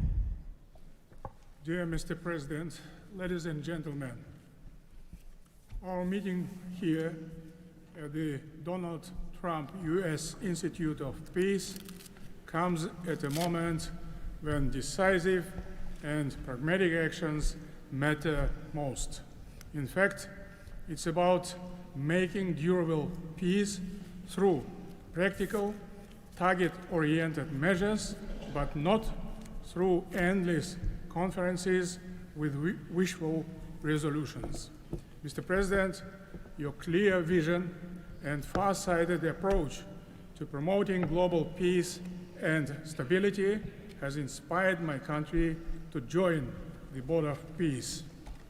The Board of Peace is widely expected to respond directly to new realities by reinforcing existing multilateral efforts. The world has never seen a move like this. It is absolutely unprecedented because, in essence, peace through construction is a very innovative concept or project, and it has every chance to become a reality by our joint efforts. Therefore, Mr. President, I acknowledge and accept your conviction that lasting peace must be built on concrete actions. As our first step, we are ready to contribute a significant amount of cash finance directly to the Board of Peace without any delay.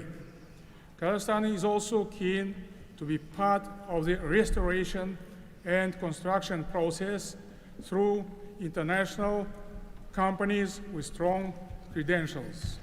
The program, mostly funded by our government, may include the construction of infrastructure, housing, residential complexes, schools, hospitals, and other important civilian facilities, as well as the rubble clearance.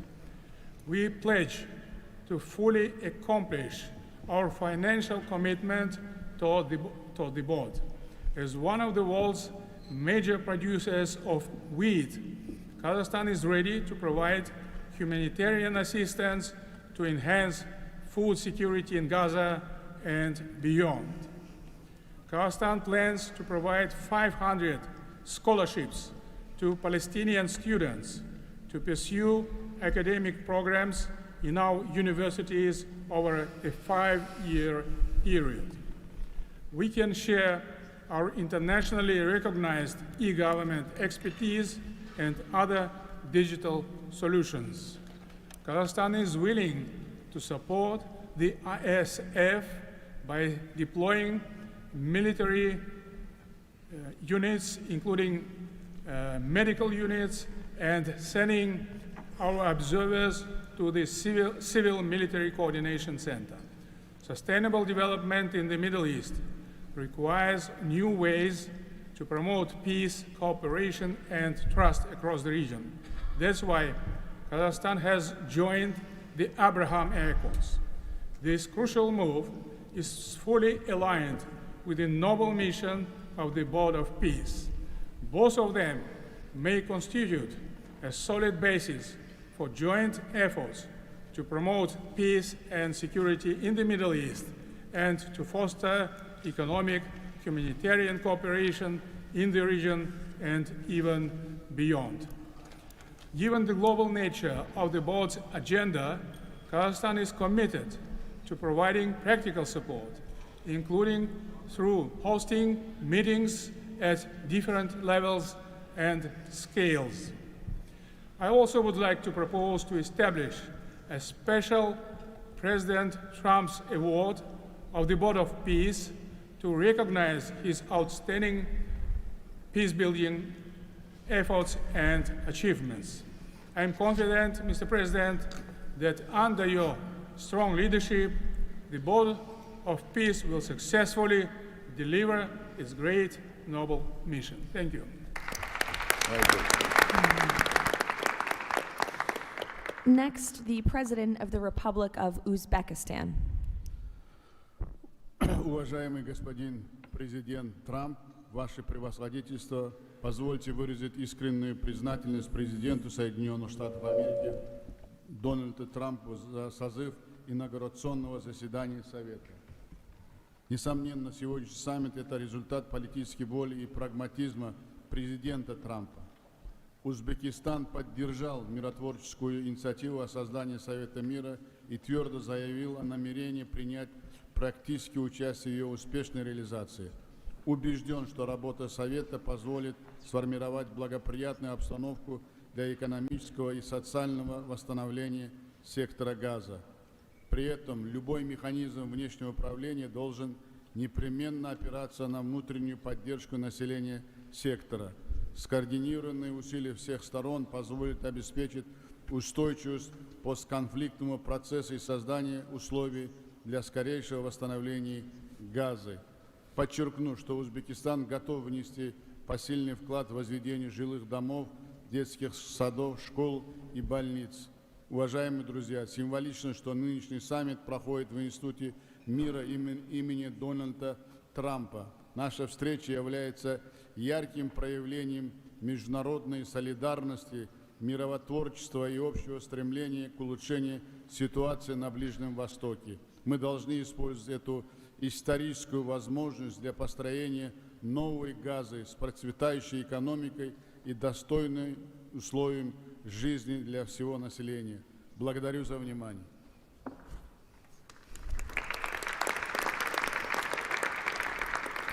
The President of the Republic of Indonesia.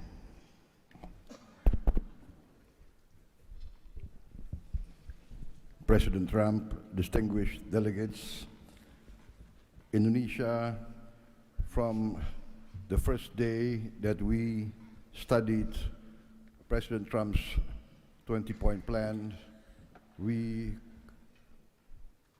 completely agree and we are fully committed to this plan, and that is why we joined the Board of Peace. We are committed to its success. We know there will be a lot of obstacles, there will be a lot of difficulties, but we are very optimistic with the leadership of President Trump. This vision of real peace will be achieved. There will be problems, but we will prevail. We will achieve our dream of peace in Palestine, peace, a lasting and peaceful solution for the Palestinian problem and in Gaza. The achievements of the ceasefire is real. We commend this, and therefore we reaffirm our commitment to contribute significant number of troops, up to 8,000 or more if necessary. We are prepared to contribute the troops to take part actively in the international stabilization force to make this peace work. Thank you very much.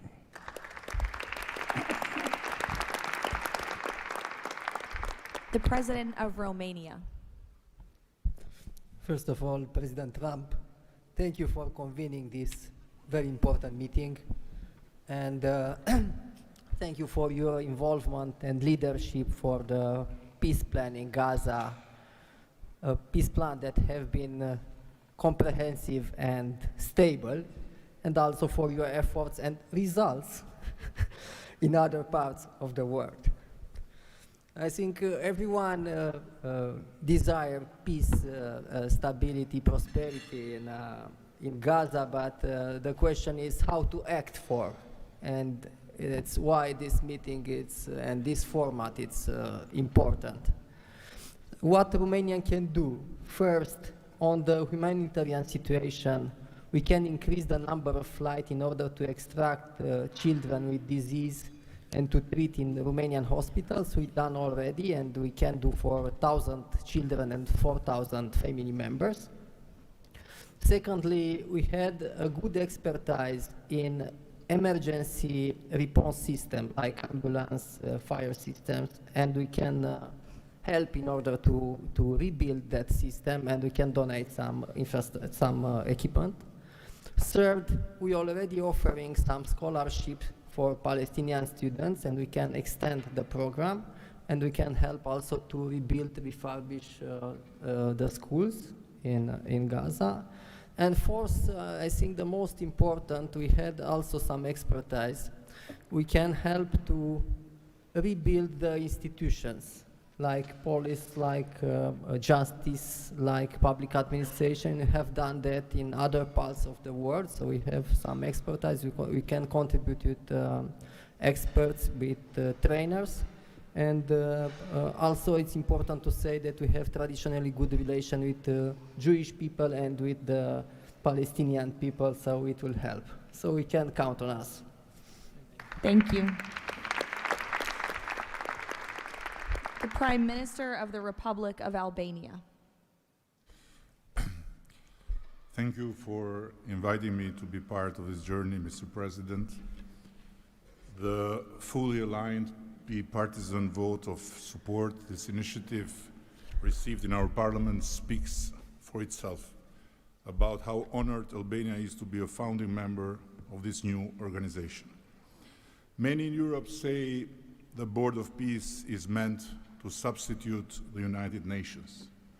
It does not look to me like an attempt to replace the UN, but if it helps shake that agonizing giant and inshallah wake it up, then God bless the Board of Peace.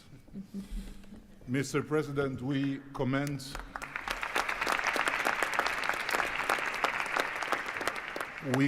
your decisive role in bringing a halt to the heartbreaking conflict in Gaza, and Albania has confirmed its participation in the stabilization force with our troops. At the same time, I propose that this board invite all countries to contribute directly by building a dedicated public facility for Palestinian children, and in doing so, the world would help the children of Gaza, who are the most innocent hostages of the lunacy of Hamas, to grow within the tangible presence of the largest chain of hands humanity has ever joined together, by not only putting the money, but bringing their own architects in this, so the world will transform an wound of history into an oasis of hope, where compassion takes concrete form and the future is shaped around those who deserve it most, the next generations of Palestinians. Albania will be privileged to stand in that chain. Allow me very briefly to draw your attention to another open conflict closer to home, where President Trump's leadership during his first term brought Kosovo and Serbia closer than ever to a final peace agreement. The president of Kosovo was then brutally prevented from traveling to the White House to sign that agreement in the presence of President Trump. And this was the doing of the very same Sicario prosecutor that went after President Trump himself, and for that became worldwide famous. Today, the Kosovo president have now spent 6 years in pretrial detention before a special court in The Hague, sponsored by several democratic states, some of them present here, that should be shamed of that type of international justice. Just last week, Mr. President, another prosecutor, funded by this great country and its taxpayers, requested 45 years of imprisonment for him, a request that sent shockwave of humiliation through an entire peace-seeking nation. At this moment, only a few months stand between a man who rose from resistance to ethnic cleansing to become a peacemaker and the potentially devastating outcome in a court that has so far failed at every step to uphold the standards of democratic justice. For the sake of God, Mr. President, let's do something before, as you say, very bad things might happen again. And again, thank you so much for including Albania in this noble initiative by bringing close friends of Israel and of the Arab countries. We very much hope to be an added value in your amazing vision.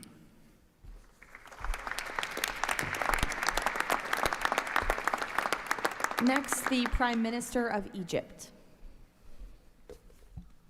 Your Excellency President Donald Trump, distinguished participants, I thank President Trump for convening this meeting. His Excellency's direct involvement and commitment to promoting peace in the region has been instrumental in achieving an end to the conflict in Gaza, which was previously considered unattainable. Egypt supports President Trump's vision to usher in a new era of peace and coexistence among the people of the region, in which the Palestinian people enjoy the rights to self-determination and statehood in accordance to relevant international resolutions. Egypt also appreciates President Trump's firm position on rejecting the annexation of the West Bank. Egypt supports the mandate of the Board of Peace as a principal framework for governing the transitional period in Gaza. It is necessary to fully empower the National Committee for the Administration of Gaza to function effectively from within and throughout the Strip. Also, preserving the institutional and geographical link between the West Bank and Gaza is vital for the Palestinian Authority to eventually resume its role in Gaza. Within the framework of Egypt's support to President Trump's plan, Egypt will continue its effort to train Palestinian police personnel to maintain security within the Strip. Egypt values President Trump's position rejecting the deportation of the Palestinian people from Gaza as reflected in the 20 points plan, and stresses the importance of initiating early recovery projects in the whole of the Strip in a manner that preserves its geographic unity. Let us consider today's meeting as an initial step in advancing these objectives. Again, thank you, Your Excellency President Trump. Thank you. The Prime Minister of the State of Qatar. Thank you. Mr. President, distinguished members of the Board of Peace, thank you for convening this meeting under the banner of peace. Qatar reaffirms its commitment to the Board of Peace as it was committed to the very first day of the mediation efforts. From that day until the end, when we have witnessed in that historical moment in Sharm el-Sheikh the signing of this agreement together with our partners. For decades, this conflict has burdened our region and the world, and our responsibility remains to achieve a just and lasting resolution. The board, under the President Trump leadership, will advance the full implementation of the 20 points plan without delay, ensuring fairness and justice for both Palestinians and Israelis. In this spirit, Qatar pledges $1 billion in support to the board mission aimed at reaching a final resolution that fulfills Palestinian aspiration for the statehood and recognition, and the Israeli aspiration for security and integration. We will also continue our humanitarian coordination together with our UN partners and the Board of Peace. Thank you very much. Thank you. The Deputy Prime Minister and Foreign Minister of the UAE. Mr. President, thank you for gathering us today. I really hope that the beginning of Ramadan will give us all guidance towards peace, coexistence, and living in prosperity with each other. Mr. President, just over 5 years ago, you with your friend, my president, Sheikh Mohammed, and the Prime Minister of Israel launched the Abrahamic Accords. And since then, we've managed not only to work with you, with Israel, towards a better future for the region, but even when October 7th took place, the UAE managed to work with Israel in providing, since the war started, almost $3 billion of assistance to the Palestinian people in Gaza. Today, Mr. President, the UAE announces a further $1.2 billion for supporting Gaza through the Board of Peace, which I'm delighted that I've been working with so many friends like Steve and Jared, Secretary Rubio, who's been so inspiring in so many other ways, on so many other fronts. Looking forward working with him for in the future. And Mr. President, if it wasn't for your support, I think this board would not have been gathered. We would not have had the meeting in New York to end this war, when you gathered 8 leaders of the region to end this war. So, Mr. President, during Ramadan, we pray for your success. Thank you. Thank you. The Minister of Foreign Affairs of the Kingdom of Morocco. Thank you.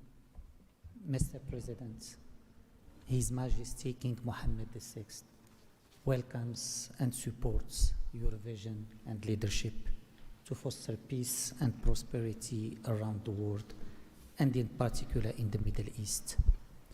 Thanks to your peace plan for Gaza, a ceasefire was achieved, a tragic war was ended, lives were saved, and a pragmatic and forward-looking approach to rebuild Gaza was crafted.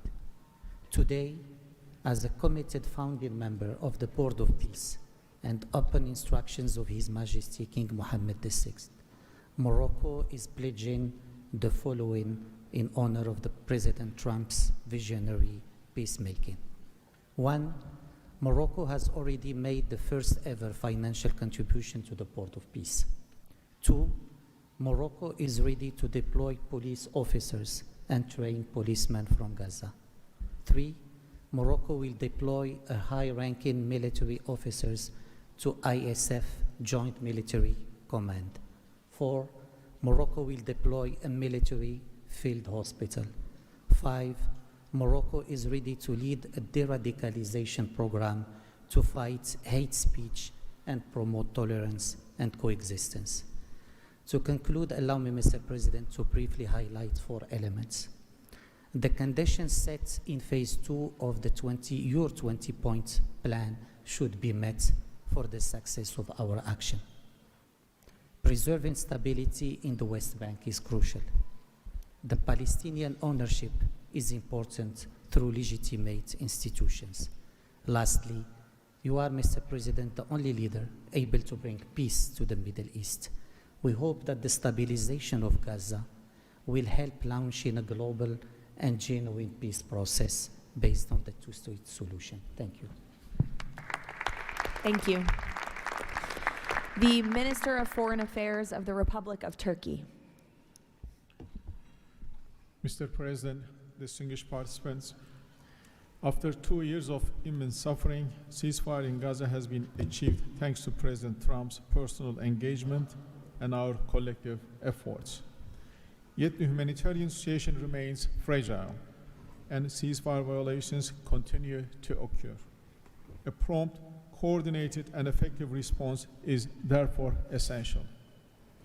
President Erdogan remains fully committed to Gaza's security, stabilization, and recovery.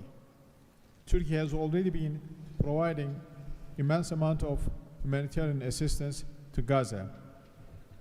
We can also contribute meaningfully to the rehabilitation of health and education sectors, as well as the training of the police force. In addition, we are prepared to provide troops to the International Stabilization Force. Mr. President, Turkey will continue to support your efforts towards a just and lasting peace. We remain convinced that the foundation of such peace is the two-state solution. Let us work towards that objective for the benefit of all peoples of the region. Thank you. The Minister of Foreign Affairs of the State of Kuwait. I'll be delivering my statement in Arabic. فخامة الرئيس دونالد ترامب رئيس الولايات المتحدة الأمريكية صديقة رئيس مجلس السلام أصحاب الجلالة والفخامة والسمو والمعالي الحضور الكريم السلام عليكم ورحمة الله وبركاته. أود أن أنقل لكم تحيات حضرة صاحب السمو الشيخ مشعل أحمد الجابر الصباح حفظه الله ورعاه أمير دولة الكويت، وتمنيات سموه بالتوفيق والنجاح لأعمال هذا المجلس. كما نتقدم بخالص الشكر لفخامة الرئيس دونالد ترامب على جهودها المقدرة والرامية إلى المساهمة في التوصل إلى إنهاء حالة الصراع، بما يؤول نحو إقامة الدولة الفلسطينية المستقلة على حدود 4 من يونيو لعام 1967 وعاصمتها القدس الشرقية، وفقا لقرارات الشرعية الدولية بما فيها القرار 2803 ومبادرة السلام العربية. إننا نجدد دعم دولة الكويت المبدئي والثابت والتاريخي للشعب الفلسطيني الشقيق وقضيته العادلة، ولطالما كانت القضية الفلسطينية ودعمها تشكل أحد ركائز السياسة الخارجية الكويتية، الأمر الذي يحتم علينا دعم كافة الجهود والمبادرات الرامية إلى إحلال السلام، بما فيها خطة فخامة الرئيس الأمريكي دونالد ترامب ذات النقاط 20، معربين عن أملنا باستمرار نجاح هذا المسار، والذي يظل مرهونا بتكاتف وتضامن المجتمع الدولي. ختاما، مالية بقيمة $1,000,000,000 أمريكي على مدى السنوات القادمة، دعما لجهود مجلس السلام وتأكيدا على التزام دولة الكويت الثابت بدعم كل مسعى يهدف إلى رفع المعاناة عن الشعب الفلسطيني الشقيق وتحقيق الأمن والاستقرار في غزة. والسلام عليكم ورحمة الله وبركاته. Thank you. The Minister of State for Foreign Affairs of the Kingdom of Saudi Arabia. Thank you, Mr. President, distinguished members of the board, distinguished guests.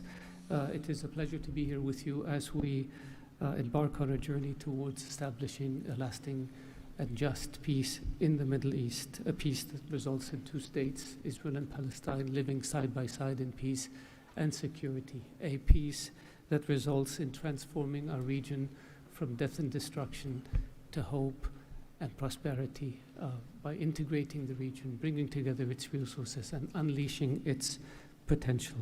The Kingdom of Saudi Arabia, Mr. President, has been seeking peace and justice in the Middle East for a very long time. In 1981, King Fahd offered the 8-point plan, which was adopted by the Arab world at the summit in Fez, that essentially established or reconfirmed the notion of land for peace.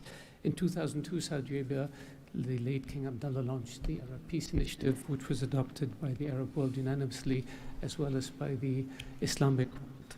Today, the custodian of the two Holy Mosques, King Salman bin Abdulaziz, and His Royal Highness Crown Prince Prime Minister Mohammed bin Salman are working towards realizing a vision for peace and prosperity and security and integration in our region. So, Mr. President, we look forward to working with the Board of Peace to establish this noble objective, and I'm pleased to announce that King Mr. Adbeba will pledge $1 billion over the next few years in order to achieve this objective, to work towards alleviating the suffering of our Palestinian brothers and bring them the peace that they and the whole region so desperately desires. So thank you very much and good luck to all of us.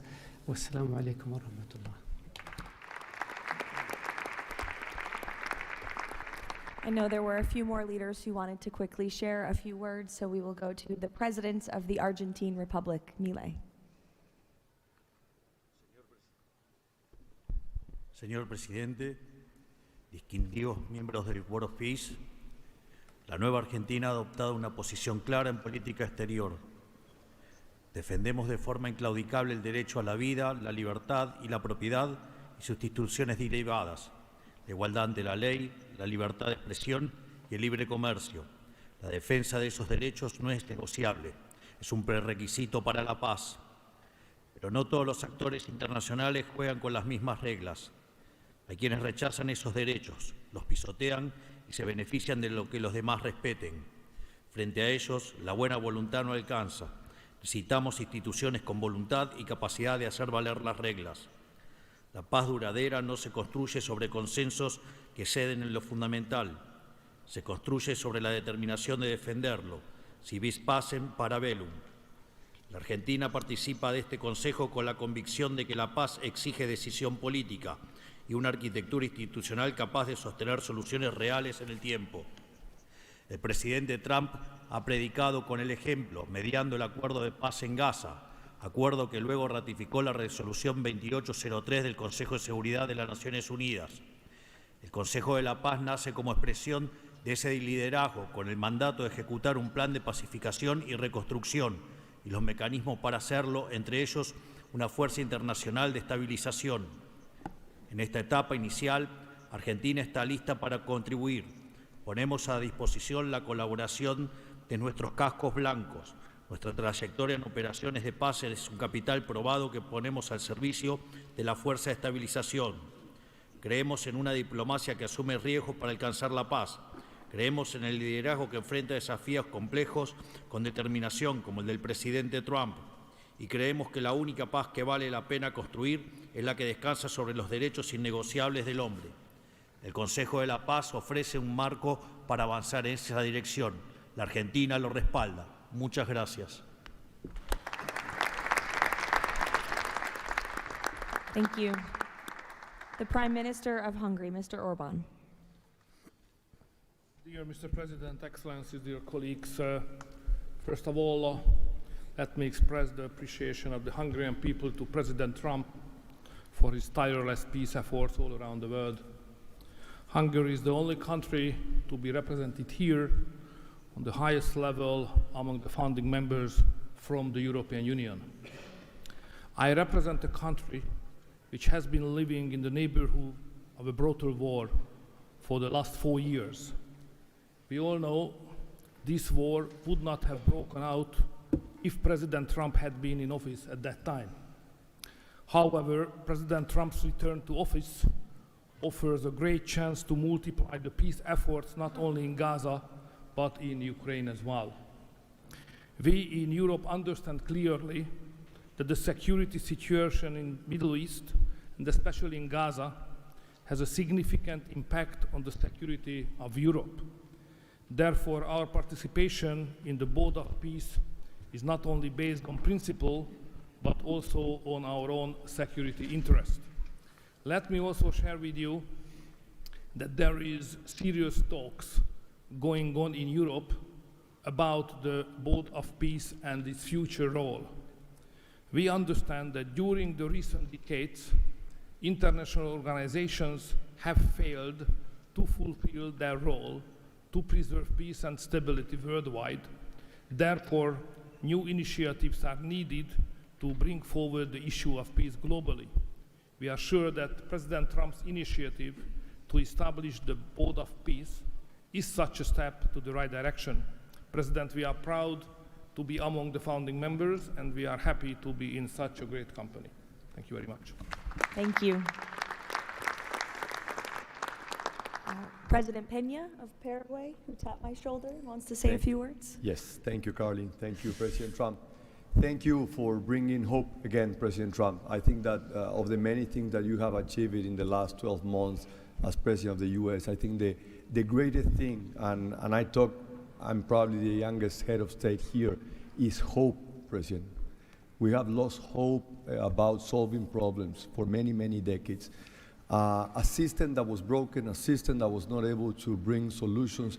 Now we're seeing that thanks to your leadership, we are solving the issues. I come from a country that 160 years ago faced extinction. We went to a war against our neighbor and we lost 60% of our territory and 90% of the male population.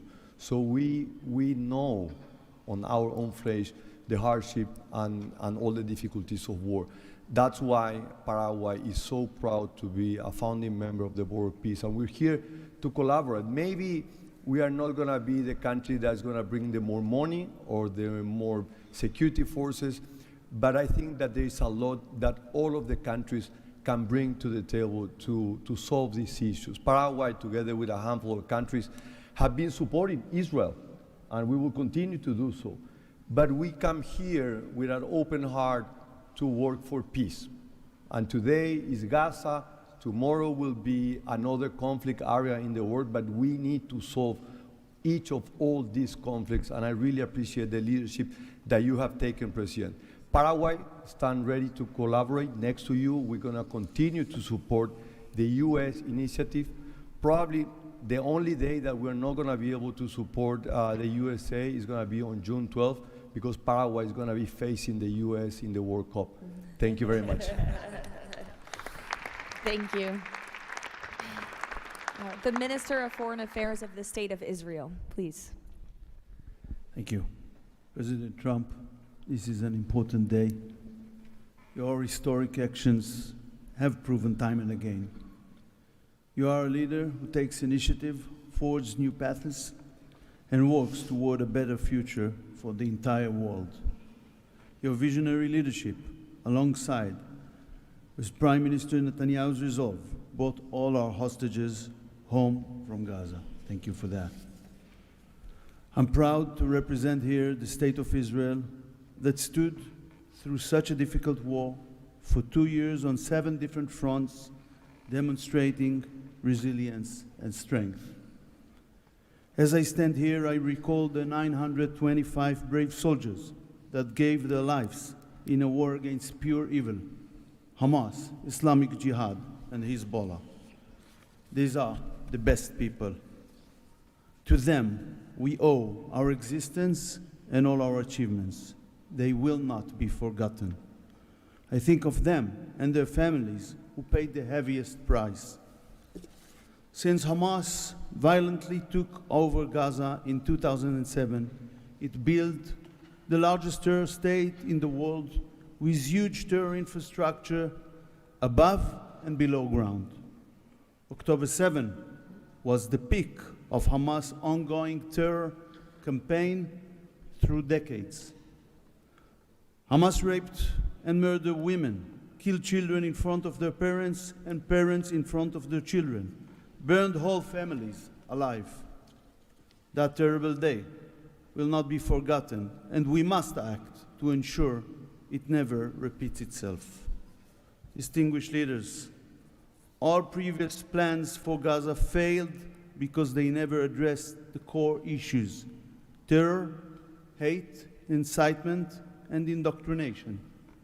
At the heart of President Trump's comprehensive plan are the disarmament of Hamas and Islamic Jihad, demilitarization of Gaza Strip, and de-radicalization of Palestinian society there. It's the first plan to address the root of the problem.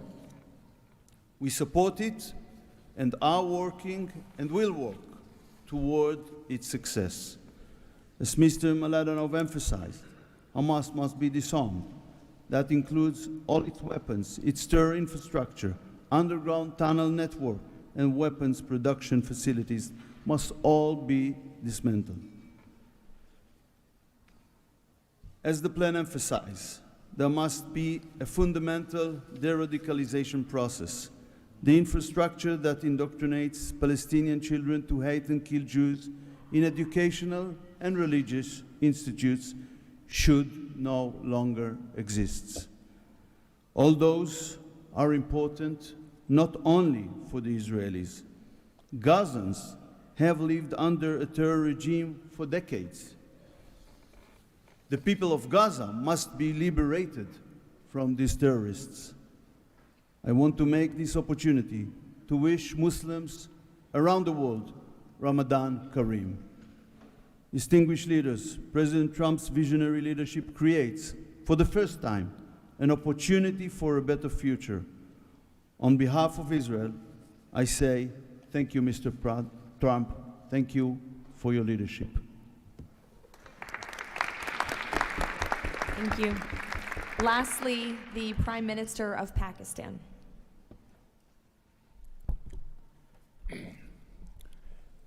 Bismillah ar-Rahman ar-Rahim.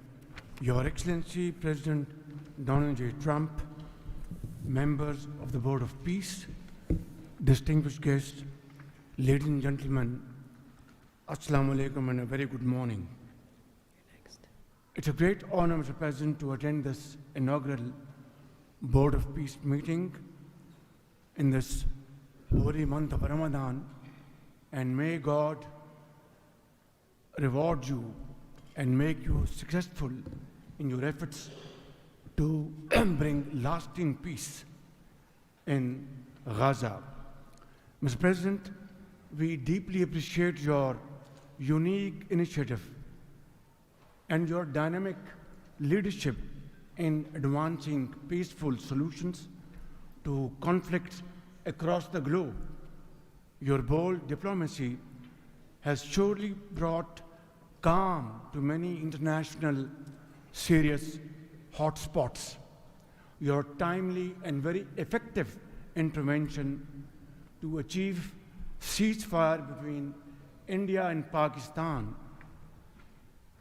potentially averted loss of tens of millions of people. You have truly proved to be a man of peace. And let me say, Mr. President, you are truly savior of South Asia.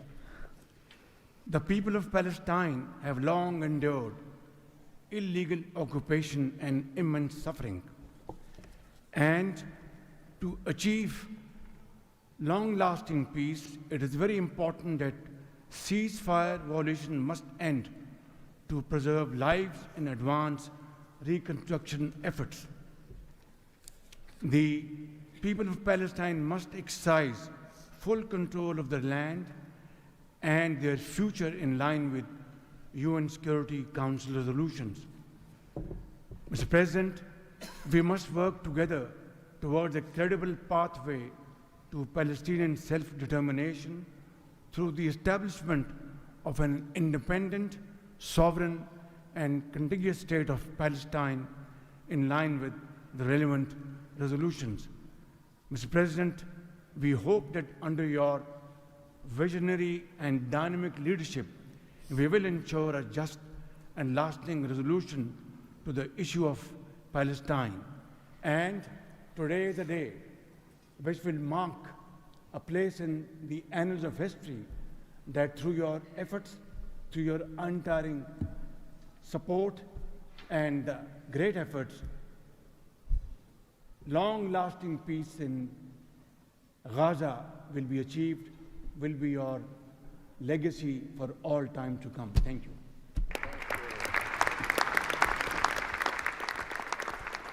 Thank you. We will now hear from the president of FIFA, Giovanni, to share more about FIFA's new partnership with the Board of Peace. Thank you, Caroline. Dear President, distinguished leaders, dear friends, I just have 3 quick points I want to mention now. Football, that's the first point, football, or soccer as it is called, here is the world's universal language. It is spoken by 6 billion people, 6 billion fans who have the same feelings. It's about hope, it's about joy, it's about happiness, it's about coming together, and it's about uniting the world. Mr. President will unite the world here this summer during the World Cup, but if we truly want to unite the world, we need peace, of course. And this brings me to the second point, because today we announce a true partnership between the Board of Peace and FIFA, and I'm very proud and very happy to announce this after having heard your presentations in Davos. I was feeling that we need to help, we need to do something. Everyone has to support peace. Everyone in this room, Mr. President, everyone outside of this room who would like to be in this room has to support peace as well. We all have to contribute for this, and that's why FIFA wants to contribute, because we don't have to just rebuild houses or schools or hospital or roads. We also have to rebuild and build people, emotion, hope and trust. And this is what football, my sport, is about. And the third point is that, of course, as you all know, images speak louder and better than words. So we prepared a short video, and you can watch this video. I invite you to look at it carefully. Thank you very much. God bless peace, and God bless the Board of Peace. Ramadan Kareem. Thank you.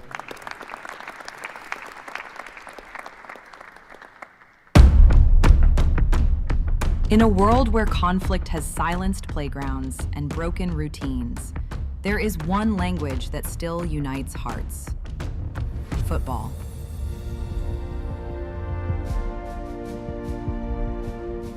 A simple ball, a shared field, a reason to believe again.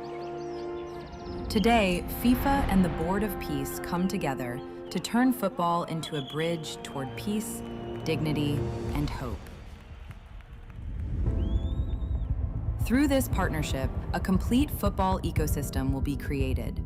FIFA and the Board of Peace will build football pitches, FIFA arenas, academies, and stadiums. This initiative will support the creation of leagues at youth, amateur, and regional level, strengthening community engagement both on and off the pitch. It will also generate diverse professional opportunities, supporting the development of local talent not only on the field, but across all areas that bring football to life. Football does more than create players and coaches. It rebuilds confidence, restores routine, reopens doors to education, teamwork, and belonging. Local communities take the lead. Parents, teachers, volunteers, youth leaders, all becoming part of a shared mission to heal, to rebuild, to move forward together. Around every pitch, new emotions and long-lasting memories emerge. Community matches, fan gatherings, youth education, and sport programs. New job opportunities appear to become coaches, players, sport doctors, administrators, events organizers. We will create football ecosystem with thousands of people to be involved and engaged constantly. Together, FIFA and the Board of Peace will build, in Gaza, 50 FIFA arena mini pitches, with a cost of around $50,000 per unit. This represents a $2.5 million investment. 5 full-size pitches in 5 different districts at around $1 million per pitch.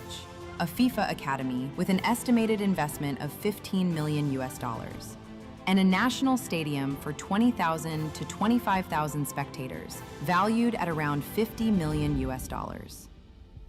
These investments will create a complete football ecosystem designed to support communities and future generations. FIFA and the Board of Peace, united for football, committed to peace.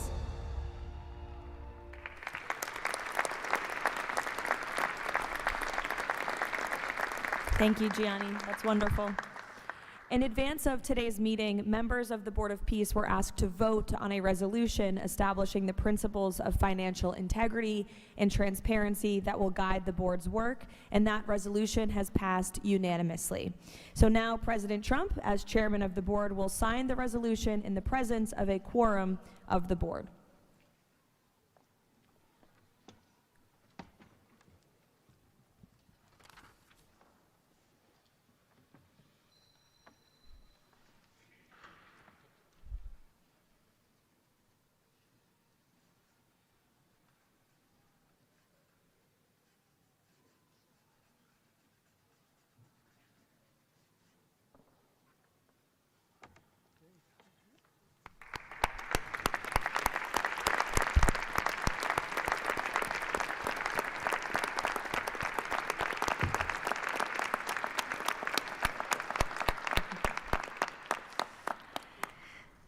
Now, while this is not a fundraiser, the Board of Peace has already inspired remarkable support from so many on this stage.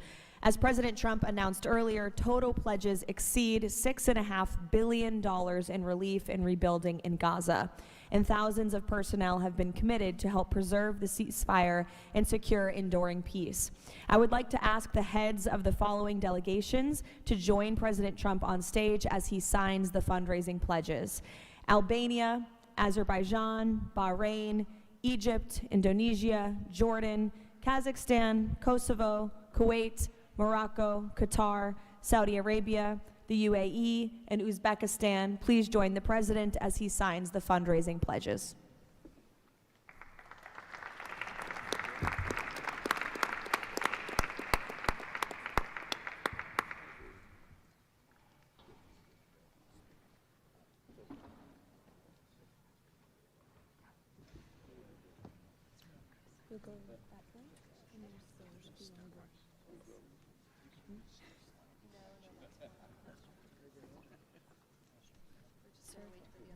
You'll go this way.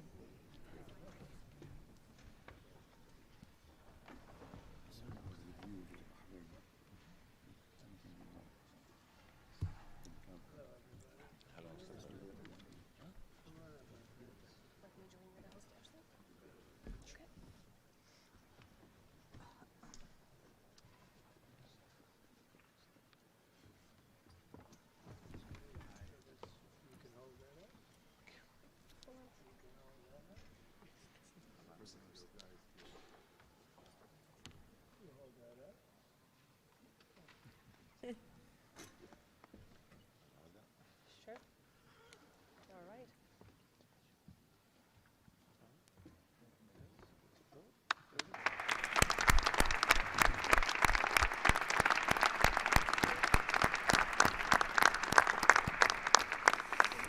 Congratulations. Now, President Trump, if you would like to say a few words to conclude, and then you have the honor of gaveling out the first ever Board of Peace meeting. Well, thank you very much, Caroline. And I will say that this has been, I think, will maybe be one of, if not the most important day of our careers. And we've had some pretty good careers up here, but this is something very special. And we're going to straighten out Gaza. We're going to make Gaza very successful and safe. And we're also going to maybe take it a step further where we see hot spots around the world. We can probably do that very easily. This is a tremendous group of powerful people and brilliant people. And I think that we can do things that a lot of other people would not be able to even conceive of or think of. We will help Gaza. We will straighten it out. We will make it successful. We will make it peaceful. And we will do things like that in other spots. Spots will come up. Things will happen that nobody's even thinking about now and not even conceivable. But we will take care of a lot of things, and we'll work again with the United Nations and bring it back to health. It needs help. It's got tremendous potential, but it needs a lot of help. And I think we can start with doing that pretty soon, Michael. I think we're going to work on that very strongly. We can fix up even the building physically. I love to see beautiful buildings. I like to see buildings fixed up physically, not look like they are in disrepair. We don't like that. So we're going to do a job with the United Nations. We're going to have some very good people, and you have some very good people there right now, but we're going to put some extra people in, and we're going to have it help us. But most importantly for today, the Board of Peace is going to lead the way in Gaza. We're going to make Gaza an example of success and safety and unity, and it's an honor that you're here, and I want to thank the media for being so respectful. You're really amazing.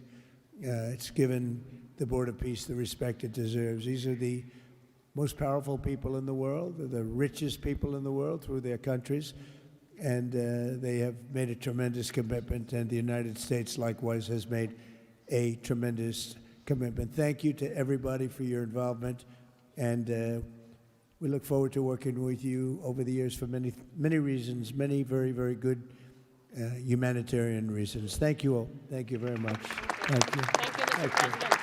Thank you. Thank you, everybody.